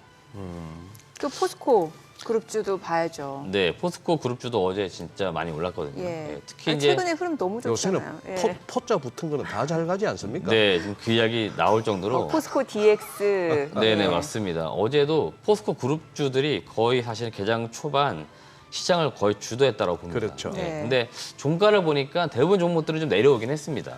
근데 확실히 포스코홀딩스는 좀 강했습니다. 그 속도는 느렸지만 계속 올라가는 모습이었습니다. 그러니까 막판까지 강했고 다른 사실 그룹주들은 지난주에 그 포스코가 그 밸류데이라고 해서 IR 행사를 개최를 한 거죠. 근데 여기서 사실 집중해야 될 기업은 포스코 홀딩스, 포스코 퓨처엠, 포스코 인터내셔널까지입니다. 제가 볼 땐 그래요. 이 세 개 기업이 가장 중요한 기업이고 나머지 포스코 그룹주들은 개별 이슈이거나 또는 관계회사이기 때문에 같이 올라간 겁니다. 그래서 주가는 급등했지만 다시 내려왔고요. 포스코홀딩스는 어제 6.94% 꽤나 많이 올랐습니다. 그리고 4거래일 연속 올라가는 모습인데요. 지금 포스코가 결국 미래 지향적으로 가야 될 그 방향성을 확실히 지금 제시를 해주고 있다라고 저는 보고 있는데 이 기업이 전통적으로 철강 회사이고 지금도 절대 나선 철강인데요. 이쪽은 앞으로 생산하는 데 있어서 제한이 굉장히 많이 걸릴 겁니다. 탄소 중립이라고 하는 이것 때문에 상당히 많이 제한 사항이 있어요. 그러니까 사업적으로 더 키우기는 어렵습니다. 그러니까 이쪽을 투자해서는 뭔가 회사 기업 가치를 올리기는 어려워요. 그러니까 미래지향적으로 지금 좋아지고 있는 2차 전지 이쪽 소재 사업으로 계속 가겠다라고 이야기를 하고 있는 겁니다. 그러니까 포스코가 지금 방향성을 잘 잡고 있기 때문에 주목을 받고 있다 이렇게 보시면 되겠고 또 하나 제가 관심 있게 보는 기업은 어디냐면 롯데입니다. 롯데요. 롯데도 롯데케미칼, 롯데정밀화학 등 여기도 탄소 중립 때문에 이쪽 사업을 키울 수가 없어요. 그래서 롯데도 지금 잘 보시면은 계속 이야기를 하고 있거든요. 시장에다가 우리가 2차 전지 소재 사업으로 갈 겁니다 이야기를 하고 있기 때문에 향후 롯데 그룹주들도 좀 주가가 올라오는지는 또 볼 필요는 있겠습니다. 실제적으로 연관이 있는 기업은 롯데 그룹주 내에서는 어느 쪽인가요? 롯데케미칼이 되겠죠. 케미칼. 예, 롯데케미칼이 지금 화학 사업을 하는데 예. 전통 화학 사업 가지고는 이제 성장성이 없어요. 앞으로 그 뭐 2차 전지 소재 사업으로 갈 거기 때문에 이쪽 사업을 어떻게 키우는지 분명히 보기는 봐야 될 것 같습니다. 이제 2차전지 소재 쪽으로 가는군요. 예. 맞습니다. 그리고 또 이 내용도 좀 짚어봐야 될 것 같은 게 그 흑해 곡물 수출 협상 이 기한이 만료가 됐잖아요. 그러니까 이게 보니까 러시아 쪽에서 기한을 연장을 해줘야 되는데 지금 아무런 통보가 없다면서요. 이러면은 곡물 관련주, 곡물 가격이 다시 급등할 수밖에 없는 부분이고 이게 또 테마주로도 움직일 수 있잖아요. 맞습니다. 일단 오늘 시장에서 주도적으로 봐야 될 건 아마 예, 예. 그쪽이 될 것 같아요. 곡물 관련주. 네, 예. 일단 뭐 우려는 했지만 일단 현실로 다가오고 있고요. 우리가 또 기억을 해봐야 될 게 지난 1년간 전 세계적으로 물가가 굉장히 많이 올랐는데 특히 이제 먹는 거 중심으로 많이 또 오르는 모습이 나왔는데 이게 네. 바로 이제 우크라이나와 러시아의 전쟁 때문이었고 우크라이나 지금 이 곡물 수출 그 비중을 보시면 전 세계적으로 차지하는 비중이 굉장히 높아요. 근데 네. 지금 일단은 뭐 우크라이나는 러시아가 이렇게 나온다 하더라도 원래 하던 대로 하겠다는 하지만 예. 제한은 분명히 있을 것 같습니다. 이게 흑해를 통해서 수출을 해야 그렇죠. 되는 거죠. 예. 결국 이제 바다를 통해서 많은 것들이 나와야 되는 수출이 지금 백기를 통해서 나가야 되는데 네네. 이런 것들이 지금 제한상에 지금 걸릴 가능성이 있다는 거죠. 이거는 지금 안 좋은 뉴스가 되는 거고 이게 또 분명히 물가에 영향을 미치고 지금 우리가 이 물가 때문에 지금 금리의 이 고통을 느끼고 있는 거잖아요. 예. 그러면 이게 계속 연쇄적으로 뭔가 안 좋게 작용을 합니다. 그래서 일단은 오늘도 그런 부분들 좀 우려가 되는 거고 이쪽 섹터 종목들이 또 테마성으로 올 수도 있기 때문에 그렇죠. 이런 것들을 좀 봐야 될 것 같고 좀 중장기적으로 밀릴 가격 이런 것들이 좀 오르는지 추세적으로 돌아 올라가는지를 또 살펴보긴 해야 될 것 같습니다. 시장 참 그거 하더만요. 지금 정민앵커께서 지금 이제 질문하신 저 내용 뉴스 헤드라인만 딱 보면은 딴 거 없이 그냥 밀이든 옥수수든 곡물 선물 시장에서 그냥 사야 될 것 같은데 그래 반짝 뛰니까 얼마나 또 매물이 많은지 오히려 하락 마감이잖아요. 네. 하락 마감이고 그러니까 변동성이 크죠, 워낙. 변동성이 예. 크죠. 그래서 지금 사실 저 우크라이나는 전 개인적으로 그래요. 저 아직도 저 뭡니까 러시아 푸틴 대통령이나 러시아 입장에서는 저렇게 그냥 이걸 물러서면은 참 어떻게 보면은 체제의 위험까지도 느낄 정도인데 여기서 그냥 쉽게 물러날까 아니면 이 판을 더 크게 벌릴까 싶기도 하고 나중에 그렇게 마무리돼서 전쟁 복구 재건 들어가도 야 뭐 전쟁 난 나라에서 무슨 뭐 복구해주고 돈 달라 그러냐 이 소리 할까봐 실컷 일은 해주고 돈 못 받을까봐 설마요. 설마 네, 그러니까 설마가 또 우려가 될 수도 있다고 저도 봅니다. 예, 이게 왜냐면 우리가 과거에 중국 한참 좋을 때 네. 수주 많다고 물건 굉장히 많이 갖다 줬는데 예. 소위 말하면 떼인 기업도 굉장히 많았거든요. 제가 특정 기업을 거론하기 그렇지만 그거 나중에 대손 처리하고 이런 기업들 꽤나 있었습니다. 그럼 계약금 먼저 받고 하면은 괜찮은 거 아니에요? 뭐 계약금 받고 사실 일을 했다고 하지만 예. 계약금 그뭐 얼마 된다고? 본 계약이 예. 사실은 뭐 그래. 하고 나서 돈을 받아야 되는데 못 받는 경우들. 그러니까 결국 외상 거래 했는데 돈 받아야 되죠. 예. 아직 우리 정민은 그 모진 사람들 많이 못 만나셨구나. 네. 그 MSCI 얘기 좀 해볼게요. 이게 8월 달에 이제 편출입 종목이 또 바뀌잖아요. 네, 이러면은 맞습니다. 이제 종목 여기에서 이제 편출되는 종목들은 이제 패시브 자금 유입 기대감을 이제 낮춰야 되는 거고 이제 편입되는 종목들 같은 경우 반대로 자금 유입을 또 기대해 볼 수 있는 거잖아요. 맞습니다. 예. 결국 이게 이제 인덱스 이제 지수를 추종하는 그 패시브 자금들의 그 들어오고 나감의 이제 그 기대감들인데요. 과거에는 이런 그 수급에 의한 이제 주가 변동이 좀 있긴 했습니다. 그러니까 주가 변동이 있다는 것들은 여기에서 수익을 낼 수 있는 기회 요인들이 좀 있었다. 근데 최근 뭐 한 2, 3년 특히 이제 뭐 한 1년 사이 제가 이렇게 좀 봤는데요. 미리 올라간 경우들이 너무 많아요. 그래요. 그러니까 예. 편입될 것 같다고 하는 기업들 중심으로 일단 좀 많이 더 집중을 하는데 네. 이들 기업들이 대체로 좀 시총이 기준점이 안 됐다가 어느 순간 넘어가면서 그게 계속 유지가 되는 형태가 있었거든요. 그러니까 이미 많이 올라갔다는 거죠, 주가가. 그러니까 사실은 인덱스 자금들이 그 이후에 들어왔다 하더라도 주가가 올랐나 싶을 정도로 그렇게 주가 변동이 크지는 않았다는 거죠. 그래서 저 시총이 얼마가 되면 일단 편입됩니까? 지금 뭐 기준으로 보니까 4조 4천억에서 한 4조 8천억 이게 이제 약간 허들인 것 같아요. 허들이에요? 결국 이제 제일 중요한 건 시가총액 규모이다 보니까 네. 시가총액이 전체적으로 낮아지게 되면 기준은 낮아지는데 지금 이제 평균으로 봤을 때는 4조 4천억에서 한 4조 이제 8천억 범위라고 하는 것 같더라고요. 시장에서 지금 이야기 되는 네. 게 그러니까 요게 이제 넘어가는 기업들이 소위 말하는 편입될 가능성이 있다라고 보는 기업들이고 지금 뭐 대표적으로 에코프로, 하나오션 이런 기업들은 거의 뭐 확정적이다 이렇게 지금 이야기가 나오고 있고요. JYP 엔터하고 이제 금양이 편입이 되느냐 마느냐 이런 이야기도 나오고 있고 지금 다크호스로 지목되고 있는 게 또 현대로템입니다. 지금 추세가 높아지고는 있는데 아직 시총 기준으로 볼 때 넘어가지는 않는 것 같아요. 그러니까 이번에 제가 볼 때는 들어가지는 않을 것 같아요. 그래서 일단은 가장 확실한 건 에코프로하고 하나오션 이런 기업들이 편입은 될 것 같은데 앞서 말씀드린 것처럼 편입된다 하더라도 그 패시브 자금들이 엄청 뭐 들어와가지고 주가가 더 올라간다 이런 기대감을 좀 갖기에는 좀 약간 부담은 좀 스럽다 이렇게 말씀드릴게요. 저기 이 대표님 지금 저 MSCI 지수에 편입되면은 지수 내 이제 비중 따라서 기계적으로 담아야 되는 패시브 펀드 자금이 들어온다. 이게 이제 소위 말하는 그렇죠. 수급적인 기대감이잖아요. 네, 맞습니다. 그러면 그 펀드가 국내 펀드뿐만 아니라 외국인 자금들도 들어올 거 아니에요. 네, 맞습니다. 그렇죠. 괜찮네, 요거. 네네. 바짝 띄워놓고 마지막 끝물에 MSCI 지수 편입된 거 보고 어쩔 수 없이 기계적으로 담는 애들한테 따닥 넘기면 이거는 뭐 멋진 차익 실현되네. 네, 그게 이제 과거에는 잘 통했는데 과거엔 잘 통했는데. 이게 최근 한 1년 사이 이제 통계를 내봤더니 네. 이게 잘 안 맞더라는 겁니다. 그러니까 그만큼 기대치보다 수익이 안 나더라는 거고 이게 사실은 뭐 MSCI, FTSE 이런 지수, 인덱스 뭐 지수가 되겠는데 이거 사실은 보고 투자하라라고 어떻게 보면 기준점을 잡아주는 건 국내도 뭐 있겠지만 해외 외국인들 펀드가 되겠죠. 가장 예. 최근에 기억으로 남는 게 그놈의 BBI지. 그렇게 급등하고 나니까 뭐 거래소에서 뭐 네네. 지정해주고 그다음에 업계에서는 또 ETF 만들고 해가지고 그때 네, 맞습니다. 뛰어들었으면 다들 고생했잖아요. 네. 거기에 대표적인 게 인터넷 관련된 기업들이죠. 그랬죠. 네. 맞아요. 예. 자, 지금 시각 8시 51분 지나갑니다. 오늘 양시장 예상 체결지수 먼저 좀 확인을 해보도록 하겠습니다. 코스피부터 좀 보도록 할게요. 지금 현재 강보합권 예상됩니다. 2620포인트 출발 예상되고 있는 모습이고요. 코스닥도 0.2% 소폭 상승 예상됩니다. 예상 체결지수 900포인트. 코스닥 결국에 900포인트 또 회복이 될 걸로 보이네요. 시가총액 상위 종목 예상 체결가 보겠습니다.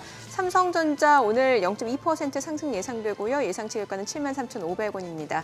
LG에너지솔루션 뭐 아직까지는 뚜렷한 움직임이 나타나지 않고 있는 모습이고 SK하이닉스가 0.6% 하락 예상됩니다. 호가에서는 11만 6,500원, 삼성바이오로직스도 73만 1,000원, 0.6% 좀 떨어질 걸로 보이고요. 삼성전자 우선주 좀 보합 예상되고요. 삼성 SDI 보합 예상됩니다.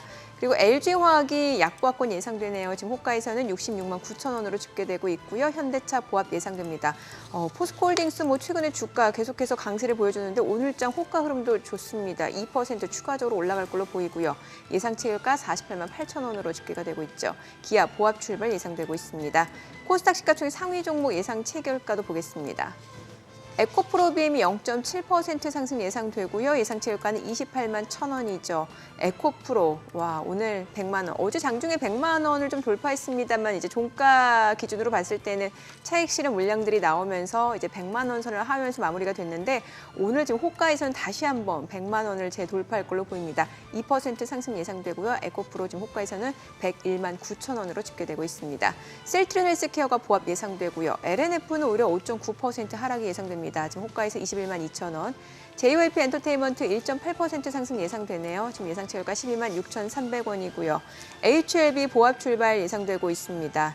자, 그리고 포스코 DX 2% 하락 예상되고요. 펄어비스 보합 예상됩니다. 셀트리온 제약이 3.5% 약세 예상되고요. HPSP가 2% 상승 예상되면서 예상 체결가 36,400원으로 집계가 되고 있습니다. HPSP 지금 시가총액 10위권으로도 올라온 상황이고 최근에 또 연일도 특징주로 좀 이슈 부각이 되면서 또 매수세가 좀 유입되고 있는 종목이기도 하죠. 이제 개장까지 6분여 가량 남았습니다.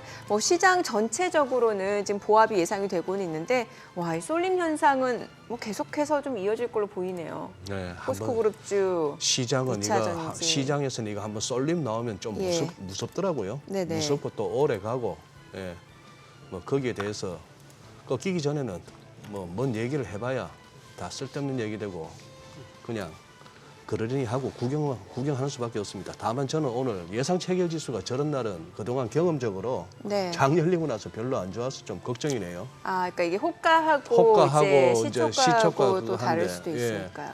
미국 장도 좋고 했는데 지금 예상 체결 지수 코스닥도 900 안착을 해낼 수 있을지 그 몇 개 주도주들만 갖고는 안 되잖아요. 두루두루 좀 확산이 돼줘야 되는데 한번 기추가 주목됩니다. 그래요. 그래도 저는 오히려 좀 이렇게 보합 출발이면 좀 양호하게 시장이 좀 추세적으로 우상향 흐름을 이어가지 않을까라는 기대를 갖고 있는데. 아니 오늘 같은 날 하다못해 뭡니까 뭐 한 0.4% 0.5% 이렇게 해줘도 뭐 할 판에 지금 0.1%가 안 되잖아요 코스피가. 그러니까 이게 가는 종목만 갈 거라는 생각이 들어서. 그리고 맨날 이제 앉아서 저걸 매일 평소보다 더 열심히 보다 보니 이런 날 별로 장열과 안 좋았어요. 오늘은 좀 예외가 되기를. 한번 어떤 흐름이 나타나는지 개장하고 좀 보면 좋을 것 같네요. 자, 그래요. 지금 시장 상황은 어떻게 보여지세요? 사실 시장 전체적으로 어느 정도 지금 많이 올라온 상황이고 쏠림 현상은 계속해서 이어지고 있잖아요. 앞서 보니까 HPSP 같은 경우도 이제 반도체 관련주인데 이게 상장한 지 이제 1년 된 종목인데 시가총액 벌써 10위까지 올라온 상황이고. 맞습니다. 예. 일단은 뭐 오늘도 그 호가 창모 왔을 때 시총 상위에 예. 있는 종목들 보니까 일단 어제 제가 앞서 말씀드렸지만 미국 쪽에서 반도체에 관련된 기업들이 좀 주가 흐름이 좀 좋았습니다. 근데 오늘도 우리나라 기업들은 반도체에 관련된 반도체. 소부장의 기업들이 좀 제가 볼 때도 좀 눈에 띄거든요. 지금 리노공업, 뭐 동진세미캠, 뭐 HPSP 이런 기업들 대부분 다 2% 가까이 지금 상승 출발 예상되고 있고 솔브레인도 지금 1.6이니까 일단 전체적으로 오늘 반도체 소부장이 좀 강하다 그럴 경우에는 코스닥은 일단은 지금 예상 호가 창만 봤을 때는 어느 정도 좀 플러스권에서 안정적으로 갈 가능성이 있어요. 네. 예, 만약에 이 소부장들이 지금 올라오는 추세를 봤을 때는 급격히 올라오고 있는 건 사실은 아니거든요. 그래서 테마성으로도 올라오는 기업들도 아니고 여튼 업황 개선에 대한 기대감으로 서서히 좀 올라오고 있기 때문에 이런 분위기가 만들어지면은 일단은 뭐 코스닥은 뭐 900선 안착하는 건 어렵진 않을 것 같고요.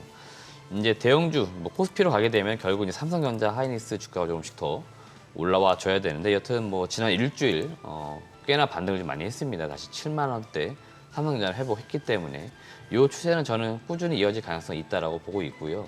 제가 지난주에도 한 번 말씀드린 것 같은데 7월 이제 27일, 26일 이때 삼성전자 하이닉스가 그 IR을 합니다. 여기에서 더 아주 구체적인 이야기들을 분명히 해줄 거고 그 기대감들 향후에 또 나온 이야기를 토대로 삼성전자 말씀 주시니까 저 여쭤보고 싶은 게 언팩 행사 처음으로 네네 하죠. 서울에서 합니다. 서울에서 처음으로 하는 거죠. 네네네. 예.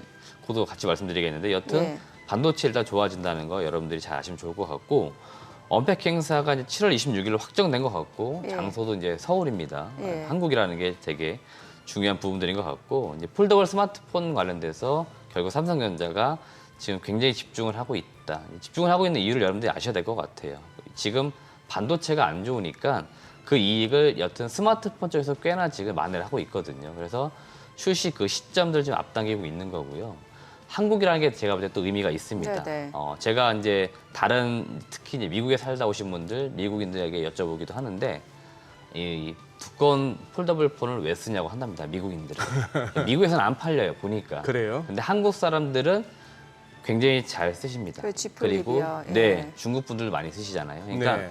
이쪽 우리나라 문화권 가지신 분들에게는 꽤나 많이 팔리는 것 같아요. 그러니까 삼성전자도 딱 택한 것 같습니다. 팔릴 수 있는 지역에서 확실하게 행사를 하자. 아 그래서 이번에 서울에서 네네. 하는 건가요? 그러니까 제가 볼 때는 그런 이유가 좀 큽니다. 그래서 여튼 한국에서 진행을 하는 거고 그리고 여기에 이제 수혜를 보는 기업들이 계속 있는데 오늘 제가 뒤에 탐방 기업도 말씀드리겠지만 파이넴텍, KH바텍, 생하이테크가 공이 다 상당히 지금 올해 이익이 좋을 것 같아요. 그럴 수밖에 없는 게 삼성전자가 작년도 그 네 번째 시리즈였죠. 여기서 1,010만 대를 출하했는데 올해는 지금 1,500에서 1,700만 대 예상이 되고 있습니다. 최소 50% 이상의 성장률이 올해 예상되니까 대부분의 기업들 매출액 관련 부분에서 50% 이상 성장은 나온다라고 보면 되는 거죠. 그러니까 이 폴더블 스마트폰 관련된 기업들은 분명히 수혜를 볼 거고 예전에 파이넴텍은 그 기업 탐방 다녀온 그렇죠. 종목이잖아요. 제가 사실 요 세 개 예. 기업 정리했는데 파이넴텍, KH바텍 이미 다 말씀드렸어요. 예. 생하이테크는 제가 아마 개장하고 또 말씀드릴 건데 네네. 예, 이 기업들이 다 수혜를 봅니다. 그러니까 이 기업들 우리가 주목을 해야 된다 말씀드리는 거고 제가 맨 하단에 그 상승 여력이라고 써놨습니다. 그러니까 제가 밸류에이션을 다 비슷하게 해봤는데 파이넴텍이 146%, KH바텍이 44%, 세경하이테크가 지금 50%예요. 그러니까 상승 여력으로 봤을 때는 파이넴텍이 가장 좋은 시점이고 오늘 말씀드릴 세경하이테크도 상당히 지금 좋은 가격의 위치를 하고 있으니까 우리가 분명히 주목해야 될 것 같고 다음 주 열리게 될 삼성전자의 언팩 행사 이것도 주목해보자 말씀드리고 제가 여기에 온라인 신청을 해놨거든요. 예. 당첨되면 갔다 오는 거고요. 당첨 안 되면 언팩 저도 행사에? 네, 당첨 안 되면 저도 이제 온라인으로 이제 보도록 하겠습니다. 당첨되면 좋겠네요. 그래서 직접 갔다 오시면 또 그 분위기를 저희한테 전해주실 수 있잖아요. 네. 이재명 대표 같으면 당첨 같은 게 아니고 그냥 그쪽에서 모셔야 되는데. 그럼 좋겠는데 일단 저도 신청만 해놓은 상태예요. 그래요. 네.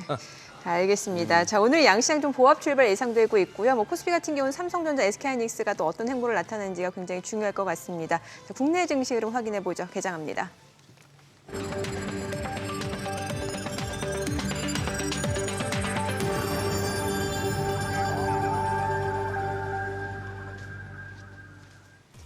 7월 18일 화요일 국내 증시 개장했습니다. 간밤 뉴욕 증시 또 상승 마감했습니다. 일단 기업들 실적 발표가 예정되어 있는 상황입니다. 뭐 테슬라, 넷플릭스, 또 모건스탠리 주요 기업들 실적 발표를 앞두고 있는 상황에서 시장에서는 이제 어닝 시즌에 대한 기대감이 분명히 있는 것 같아요. 또 경기 연착륙에 대한 기대감도 커지면서 다음 주에 있을 FOMC에서 미 연준이 어떤 내용을 내놓는지에 대해도 투자자들이 좀 지금 관전 포인트 또 이목이 쏠리고 있는 모습이죠. 어제 코스피 같은 경우는 이제 닷새 만에 좀 조정을 받는 모습이었는데 오늘자 호가에서는 흐름이 좀 괜찮았거든요. 양시장 출발 지수 좀 보도록 하겠습니다. 자, 먼저 코스피입니다. 지금 0.2% 상승입니다. 2,625포인트. 코스닥 900선 돌파해내네요. 0.36% 상승하면서 901포인트. 코스닥 오늘 900선 안착하는지 여부 좀 확인해 보시면 좋을 것 같고요. 양시장 일단은 지금 상승 출발 보여줍니다. 시가총액 상위 종목 시초가 보겠습니다. 삼성전자가 지금 강보합권으로 73,400원이고요. LG에너지솔루션도 강보합권이죠. 539,000원. SK하이닉스 역시 호가와는 좀 다릅니다. 지금 1% 상승 보여줍니다. 118,600원이고요. 삼성바이오로직스가 약보합권으로 735,000원. 삼성전자 우선주 소폭 올라갑니다.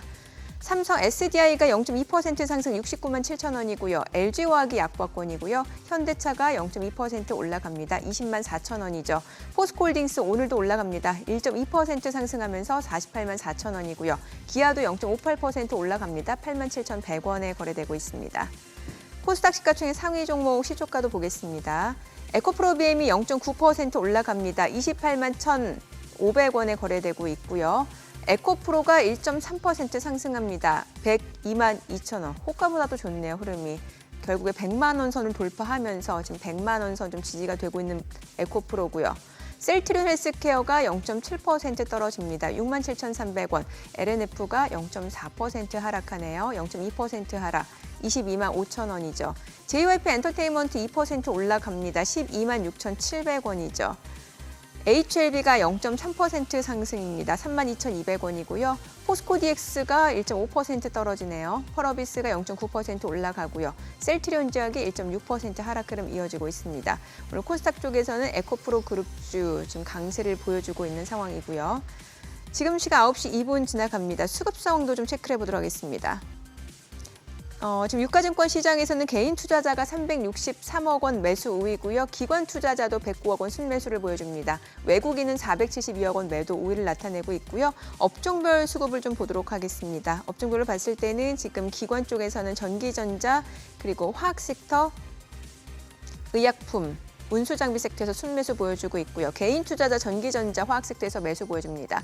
오늘 개인과 기관이 사고 있는 화학 섹터가 좀 강세를 보여주고 있고요. 전기가스 업종도 1% 이상 올라갑니다. 그리고 전기전자, 제조업 섹터도 상승을 보여주고 있습니다.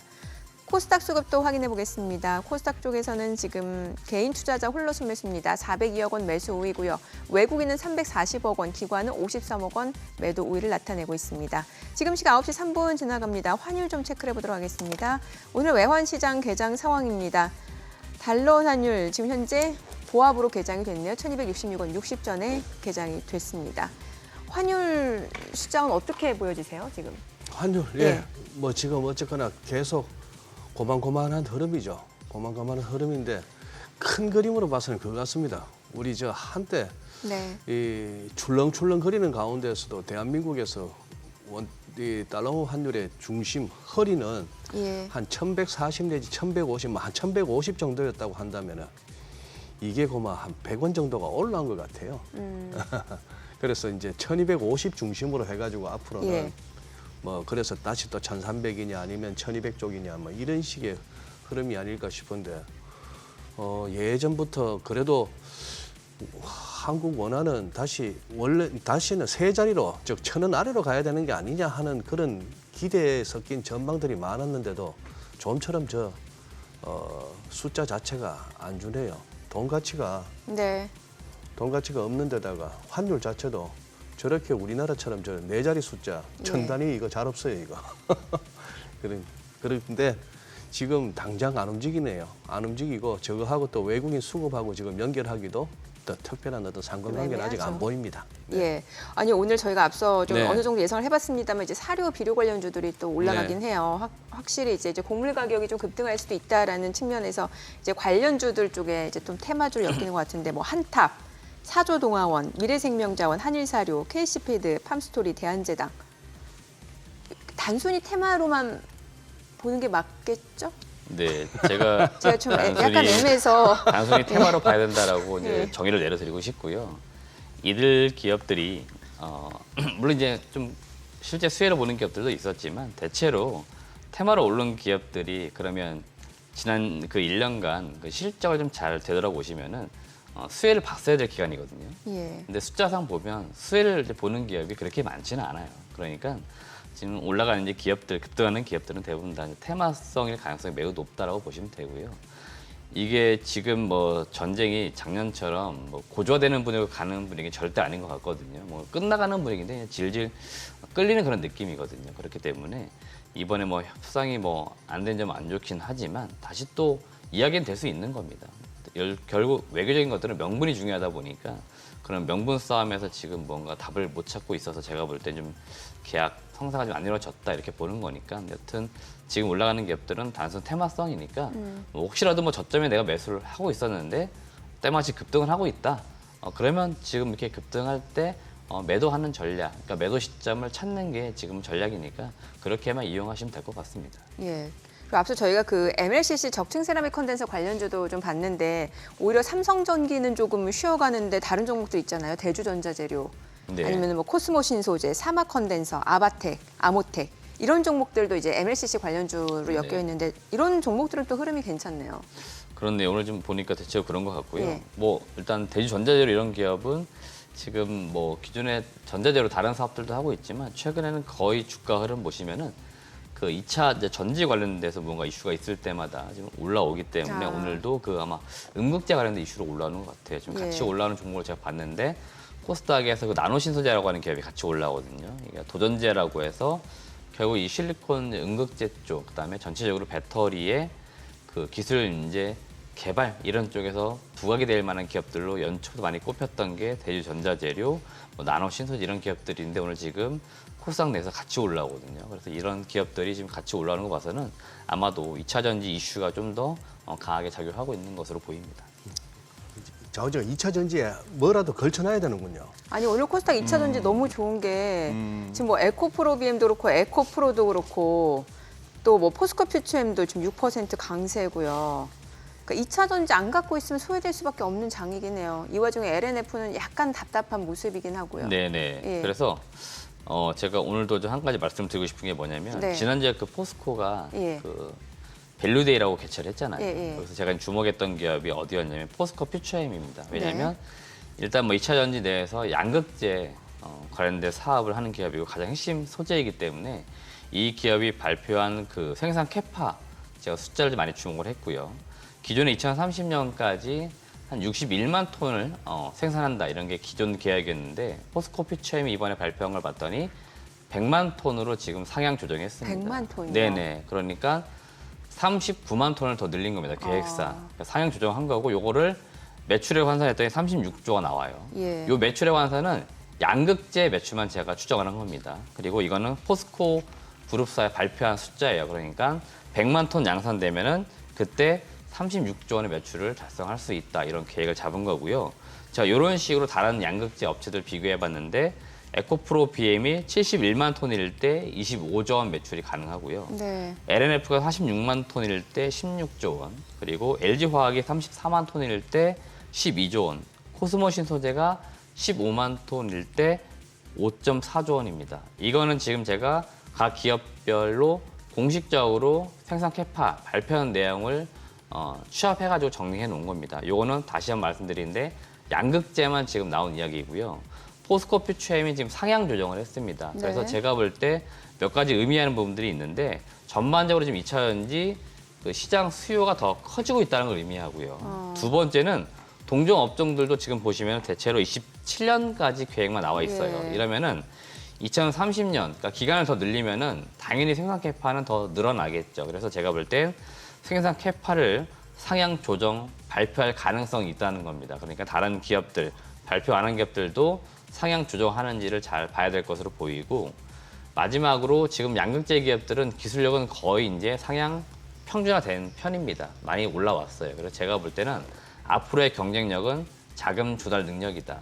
그러니까 생산 캐파 짓는 것까지 좋은데 자금을 어떻게 조달할 것이냐 이것도 한번 여러분들이 추적 관찰할 필요까지 있겠다 말씀드리는 거고 요번에 요 매출액 환산해 봤더니 대체로 평균적으로 봤을 때는 최소 22년 대비했을 때 매출액이 5배 이상씩 커집니다. 네. 그러니까 이 기업들은 기업 가치가 최소한 5배 이상 커진다 보시면 되고 포스코피 체험 보니까 거의 10배예요. 그러니까 2022년 대비 거의 한 7년, 8년 만에 10배 이상 커진다라고 보시면 되니까 이들 기업들은 아직 지금 크는 단계입니다. 성장 중이에요. 그러니까 제가 볼 때는 2차전지 관련된 기업들 계속 올라가나 이렇게만 볼 게 아니고 안 가고 있는 기업들, 좀 저평가되어 있다고 하는 기업들은 사둘 필요는 있다는 의견 드리고 싶습니다. 아니 지금 포스코피체 그럼 제2의 에코프로 되는 거 아니냐는 얘기가 있어요. 네, 충분히 가능성이 있는 거죠. 제2의 에코프로가 아니고 사실 제가 볼 때는 에코프로는 이제 에코프로 BM하고 비교를 해야겠죠. 같은 사업이니까. 그래서 제가 볼 땐 에코프로 BM보다 일단 포스코피체엠이 시총도 높고요. 제가 볼 때 더 앞서 나갈 것 같아요. 그러니까 주도할 것 같습니다. 시장 자체를. 제2의 뭐 이러고 하니까 약간 좀 마바라 분위기가 나네. 예. 근데 결국 이제 1등 기업이 있고 2등 기업이 생기는데 지금 이쪽 시장 보니까 1등, 2등 할 거 없이 지금 보니까 5등 기업까지도 주가가 좋아요. 5등 기업까지. 그러니까 그만큼 전체적으로 시장이 커지는데 준비를 잘했던 기업들이 지금 확실히 좀 수혜를 보고 있습니다. 예. 물론 2분기 단기적으로는 실적이 안 좋다 이야기는 있지만 그런 거는 제가 볼 때 신경 안 쓰셔도 되고 길게 보실 때 이익이 성장하는지 잘 보시기 바라겠습니다. 네. 아까 폴더블 얘기하시다가 그 파인엠텍, KH바텍, 세경하이테크 중에 세경하이테크는 이 개장후 말씀 주시겠다 한 게 탐방 다녀오신 거 아니에요? 네, 맞습니다. 제가 6월 20일 탐방을 다녀왔고 이제 이 기업을 이제 끝으로 가볼 만한 기업은 제가 다 가본 겁니다. 이번에 다 체크를 했고 공통 사항들 제가 확인한 게 있으니까 그거 말씀드릴게요. 일단 앞서도 말씀드렸지만 삼성전자가 올 초 협력사들에게 올해 우리가 폴더블 스마트폰 대략 한 1,500만 대에서 1,700만 대 이 정도를 출하할 것 같으니까 준비 좀 해주세요. 가이드라인을 준 것 같습니다. 이게 요 숫자로 지금 함축이 돼요. 그러니까 작년에 1,010만 대 팔았으니까 대체로 성장률은 50% 이상 나올 거다라고 보시면 되겠고 동사는 여기에서 특수 보호 필름이라고 하는 걸 공급을 합니다. 이거는 역시나 삼성 디스플레이 폴더블 디스플레이 안쪽에 들어간 내장으로 들어가는 부품이에요. 그래서 삼성 디스플레이에 갖다 주면은 삼성전자에 다시 납품하는 이런 밸류체인을 가지고 있고요. 이거는 2019년부터 독점 공급했는데 올해도 독점 공급을 합니다. 이거는 지금 보니까 뚜렷한 경쟁자가 없어요. 이원화를 할 수 있는 기업이 지금 없는 것 같습니다. 그러니까 삼성전자가 폴더블 스마트폰만 잘 팔면 동사 실적도 무조건 올해 좋아진다 이렇게 보시면 되는 거고요. 2차전지 소재 사업 진출한 부분들이 있습니다. 공시된 내용을 보시면은 세스맷이라고 하는 기업을 1월 27일 인수했는데 이 회사가 지금 보니까 그 배터리 팩 안쪽에 그 들어가는 필름을 역시나 개발하는 기업으로 알려져 있습니다. 이게 왜 이제 필요하냐면은 배터리 같은 경우 화재 이슈가 많잖아요. 이 화재 이슈를 좀 줄여줄 수 있는 부품인 것 같습니다. 일부 소화 기능까지 들어가 있는 기능성 필름이라고 합니다. 요거를 지금 개발 중에 있고 이런 것들을 지금 국내 배터리 셀 업체들하고 개발 중에 있다고 합니다. 이게 이제 개발 완료가 된 이후에 양산하게 되면은 동사 이제 연결 실적에 들어오게 되니까 그런 차원에서 상당히 좋을 것으로 기대가 된다 이렇게 보시면 되겠고요. 올해 연간 실적 추정해봤는데 매출액은 3천억, 영업이익은 300억 정도 예상이 됩니다. 지금 1분기 이미 영업이익 46억이 나왔습니다. 1분기 작년에는 마이너스 11억 기록했는데 올해 벌써 46억이에요.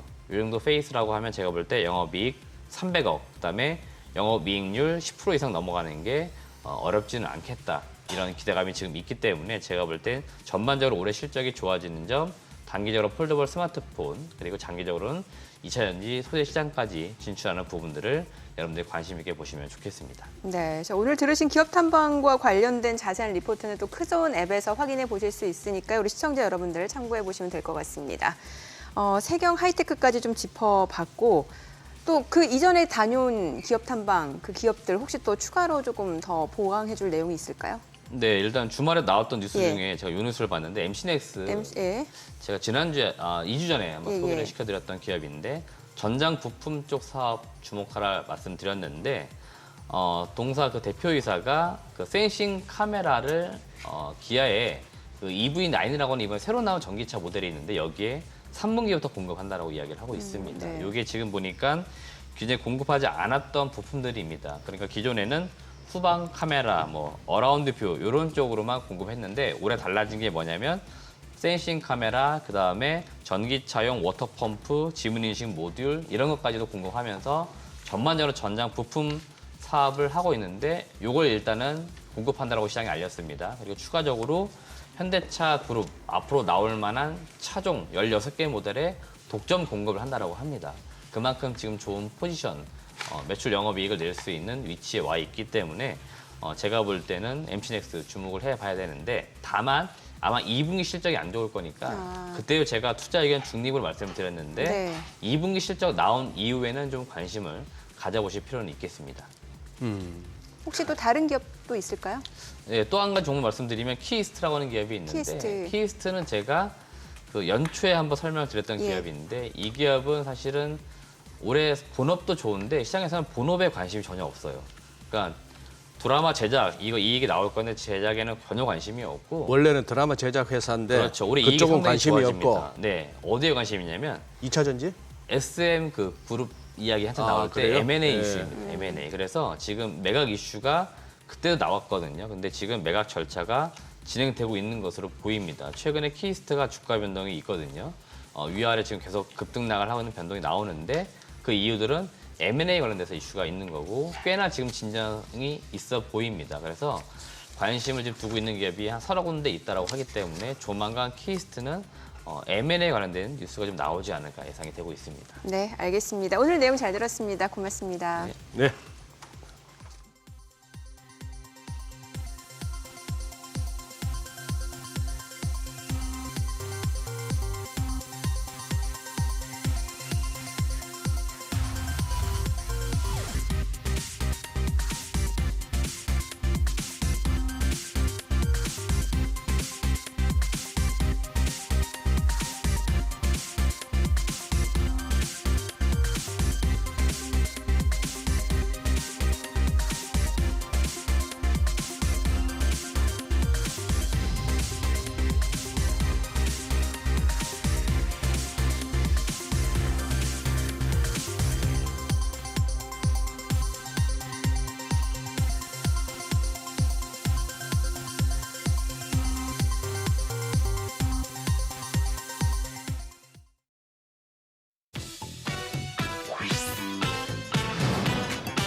하반기를 맞아서 주요 섹터 전망을 들어보는 시간 준비했습니다. 그 첫 번째 순서로 우리 투자자들에게 애증의 종목이죠.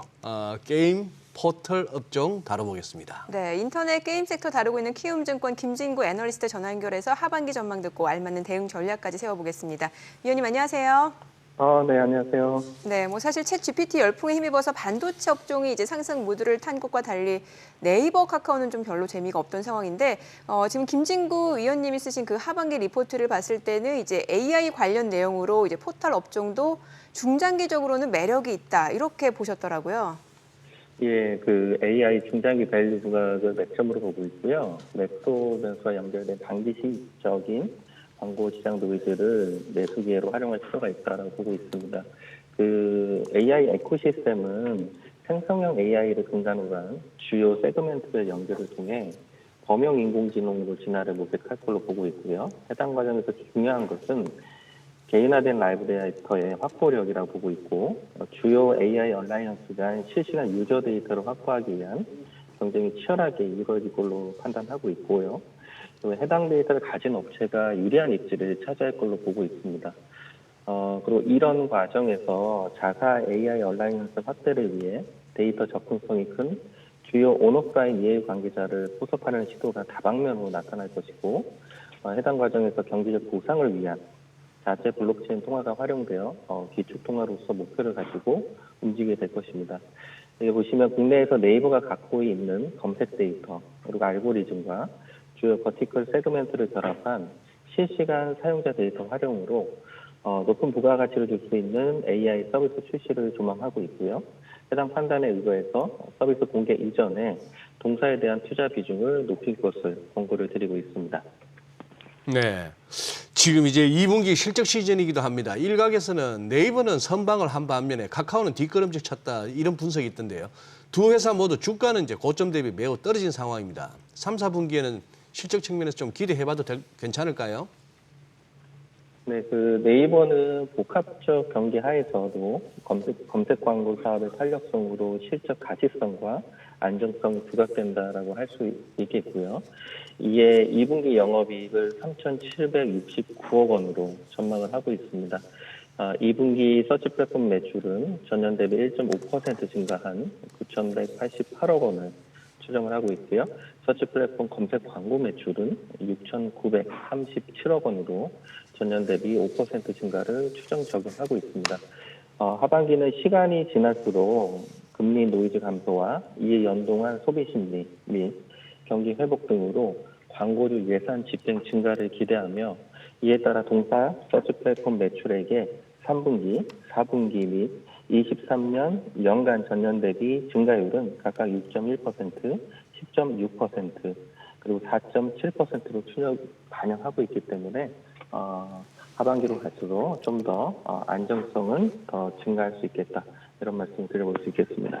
네, 이번엔 이제 게임 업종 얘기도 좀 해봐야 될 것 같은데 신작 출시나 이제 한한령 해제 같은 호재가 있었지만 주가는 사실 잘 오르지 못했거든요.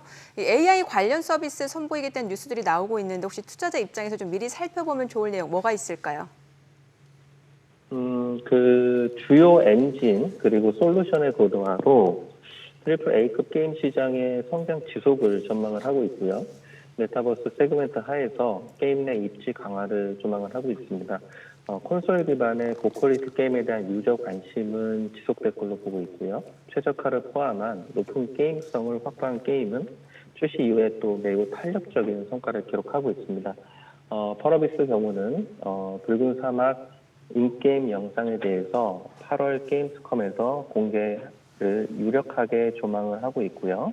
기존 영상 공개 이후 2년 반이 지난 현 시점에서 추가 지원 없이 대중적인 긍정 유저 피드백을 확보할 경우에는 기업 가치의 탄력적 우상향이 가능할 걸로 판단하고 있습니다. 또한 최근 검은사막 한국 트래픽 증가가 관측이 되고 있는데요. 검은사막의 7월 트위치 평균 동시 시청자 수가 전월비 200% 이상 증가하는 국면은 유의미한 시점이 될 수 있음을 명시적으로 말씀드리고 있습니다. 네, 그동안 관련주 들고 계셨던 분들 마음고생이 아주 심했던 섹터인데요. 2023년 하반기 포털 게임 쪽 투자 전략 세워주시고 탑픽도 하나 골라주시면 좋겠습니다. 네, 인터넷 게임 업종 내 탑픽으로 네이버를 지속적으로 제시를 드리고 목표 주가 34만 원을 제시를 드립니다. 게임 업종 내 탑픽으로는 펄어비스를 제시를 드리고 목표 주가 8만 원을 제시를 드립니다. AI 밸류 부각과 트리플 A급 게임에 대한 기대감이 주요 관전 포인트로 작용할 것이다. 이렇게 말씀드릴 수 있겠습니다. 네, 오늘 내용 잘 들었습니다. 고맙습니다. 네, 감사합니다. 네, 최신 재테크 트렌드를 다루는 하우머니 시간입니다. 시장 불안감이 계속될 땐 개별 종목 리스크를 피할 수 있는 분산 투자가 중요하겠죠. 네, 저희 화요일에는 최신 ETF 동향과 하반기 유망 섹터까지 알아보는 시간이죠. 오늘은 NH 아문디 자산운용 김현빈 본부장과 함께합니다. 어서 오세요, 본부장님. 어서 오세요. 안녕하십니까. 네. 예, 자, 7월도 벌써 진짜 세월 잘 갑니다. 벌써 중반이 지나가네요. 네네. 최근 이제 미국의 CPI, PPI 확인하는 과정에서 금리 인상 우려는 제법 덜어낸 것 같고 시장도 뭐 굉장히 강합니다. 네네. 지금 증시 흐름 우리 본부장님 일단 시황부터 여쭤봅니다. 네네. 지난번에도 제가 6월 말에 나왔을 때 한번 시황을 또 어렵게 물어보셔가지고 제가 일단은 좀 조정받는 좀 시기지 않나라고 좀 말씀드렸던 것 같습니다. 네. 이제 다시 한번 또 2,600선을 또 회복을 했고요. 그 다음에 시장이 다시 한번 또 올라가는 걸 좀 보고 있어요. 코스닥 같은 경우는 지금 900포인트가 넘었는데 4월 19일 날이죠. 913포인트가 이제 올해 최고점입니다. 네. 그리고 코스피 같은 경우는 6월 10일 날 2,650이 이제 우리나라 이제 코스피 올해 최고점인데 한번 여기를 돌파하는 시도가 있지 않겠냐라고 한번 조심히 한번 예측을 해볼 수 있을 것 같고요. 사실 증시 전망은 2,550에서 2,665 이 정도를 아마 증권사에서 왔다 갔다 했던 것 같아요. 근데 이번에 금리 인상이 좀 마무리되는 좀 분위기, 그 다음에 너무 강력하게 좀 지지하는 이런 증시 흐름을 봤을 때는 이제 조심히 3,000 피해기 나오지 않겠냐라는 좀 생각을 해봅니다. 그래요? 네. 시장 흐름이 좀 약간 좀 강한 쪽으로 가고 있다라고 좀 볼 수 있을 것 같습니다. 이렇다 보니까 이제 지수를 추종하는 ETF에도 관심이 쏠릴 수밖에 없는데 사실 뭐 레버리지 인버스 좀 부담스러우니까 뭐 그 외에 좀 살펴볼 만한 ETF 어떤 게 있을까요? 네. 지금 만약에 시장에 뭐 3,000p 간다라고 했을 경우에 나는 과연 어떤 ETF에 어떤 종목에 투자하겠냐 굉장히 또 궁금해하실 것 같아요. 그래서 기관 투자자들이나 그다음에 이제 외국인들이 많이 투자하는 200 ETF와 MSCI 코리아 ETF 한번 TR ETF를 갖고 와봤습니다. 보시면 하나로 200, 코덱스 200, 타이거 200 이제 이 코스피 200에 추정하는 상품인데요. 6개월에 다 9.4%, 9.5%, 1년에 13% 이렇게 13% 올랐죠. 근데 보면 이제 하나로 MSCI 코리아 TR이라고 하는 종목은 18%. 코덱스 MSCI 코리아 TR은 18%. TR이라는 게 하는 게 토탈 리턴이라고 해가지고 일단은 배당이 나왔을 때 재투자하는 거라고 보시면 됩니다. 근데 시장이 계속해서 오른다고 한다면 재투자했을 때 수익이 더 좋겠죠. 그러니까 만약에 PR 이제 아무것도 없는 걸 이제 PR이라고 프라이스 리턴이라고 하는데요. 프라이스 리턴은 이제 보통 이제 저희가 ETF 200 ETF를 투자하면 4월 달에 저희가 분배금을 드립니다. 이제 그때 분배하게 되고 그때 배당을 주는 거를 이제 프라이스 리턴 해가지고 아무것도 없는 걸 그렇게 분배를 받는다고 보시면 되고요. 반면에 TR 같은 경우는 토탈 리턴으로 재투자하는 겁니다. 그래서 시장이 올라왔기 때문에 1년 수익률이 당연히 뭐 200 ETF보다 좋을 수밖에 없는데 그러면 과연 어떻게 종목 지수가 틀린지 궁금할 것 같아요. 그래서 한번 종목을 한번 살펴보도록 하겠습니다. 종목하고 지수 이제 지초 지수가 어떤 건지가 또 중요할 것 같은데요. 지수를 먼저 비교해 보도록 하겠습니다. 지수를 보면은요. 하나로 200하고 하나로 MSCI 코리아 ETF TR 이제 뭐 대표적으로 한 종목을 뽑아서 해보면요.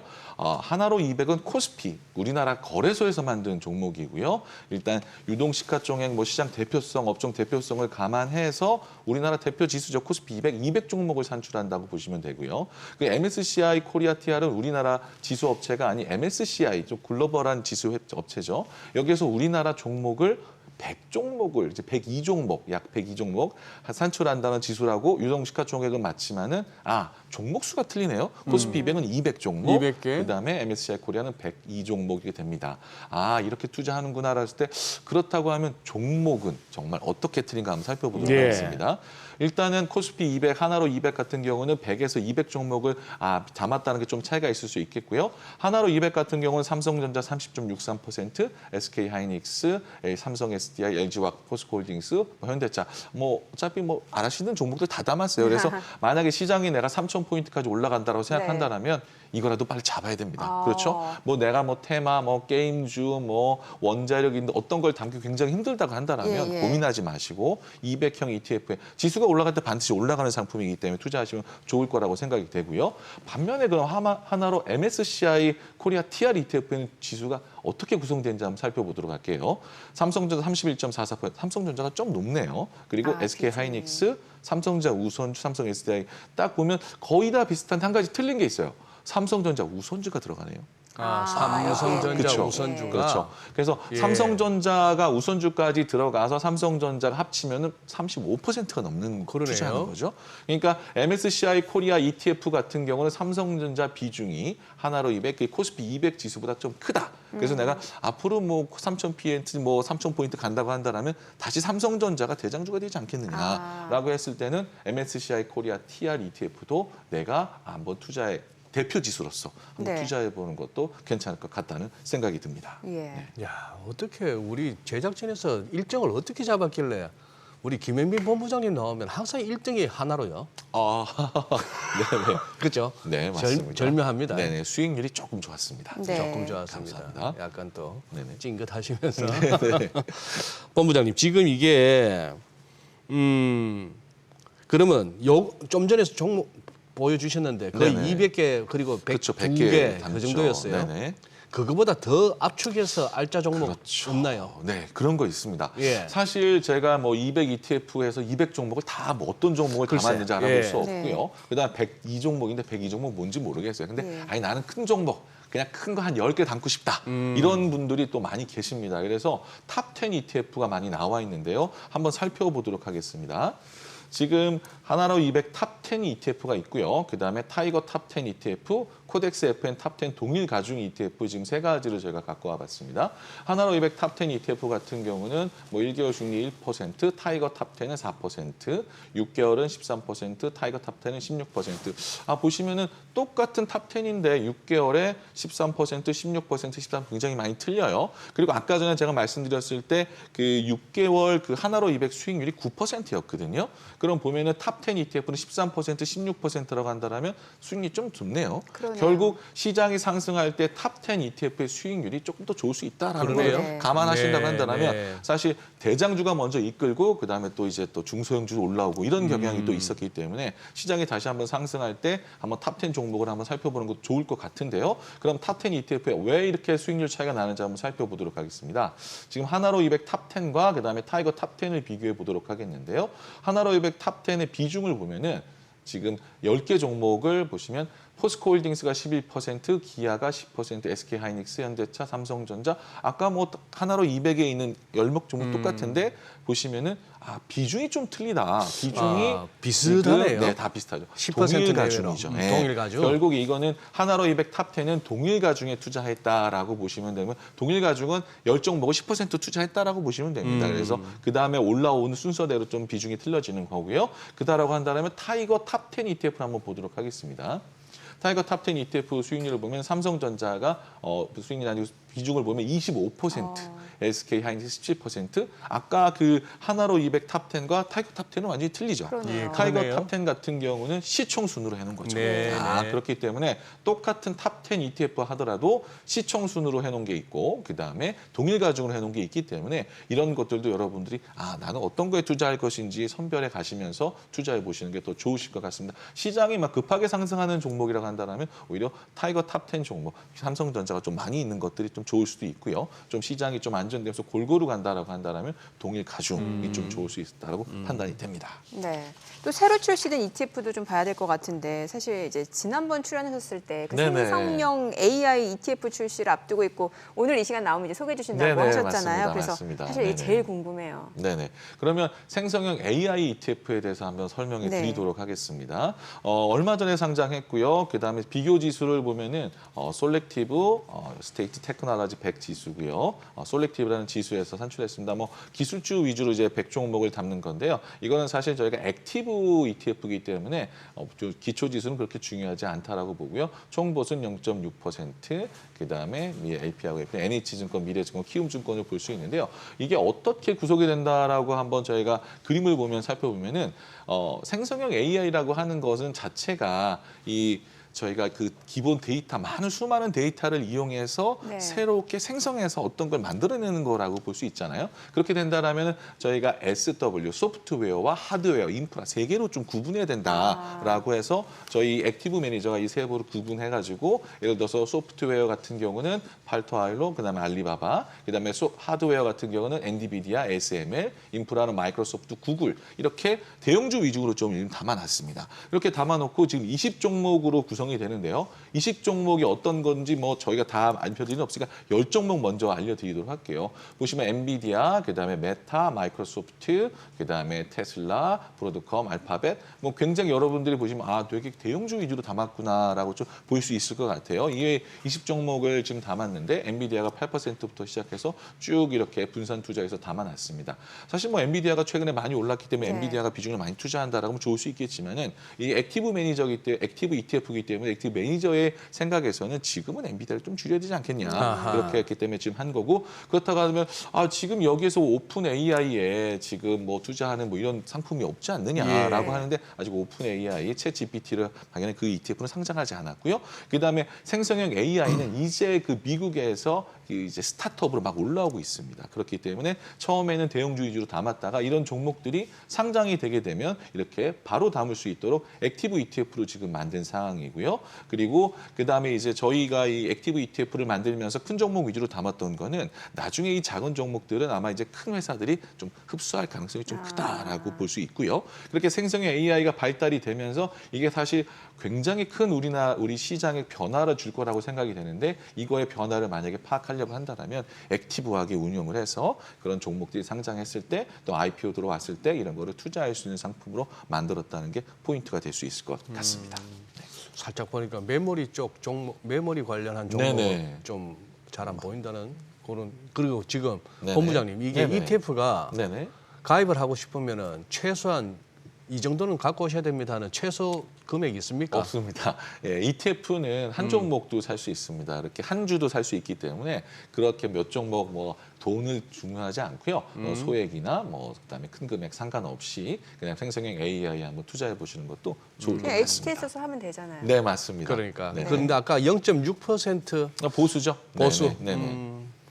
보수가 좀 높은 건가요? 예, 지금 일단은 보통 저희가 섹터형 ETF 같은 경우는 0.45, 0.5%인데 이건 액티브하게 운영하다 보니까 0.6%고 뭐 다른 뭐 액티브형 ETF에 비해서는 보수가 높은 편은 아니고요. 그리고 액티브 펀드나 비교해 봤을 때 같은 높은 편이 아니라고 판단이 펀드는 됩니다. 보통 한 1% 정도. 1%.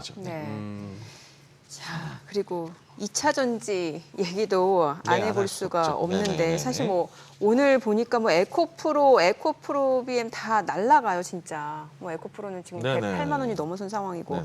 ETF 시장에도 그럼 당연히 영향이 있을 수밖에 있습니다. 없잖아요. 최근에도 2차 전지 ETF가 굉장히 또 많이 상장이 되고 있어요. 최근에 이제 타이거 2차 전지 소재 FN ETF가 상장이 되면서 굉장히 또 이제 관심을 많이 끌었습니다.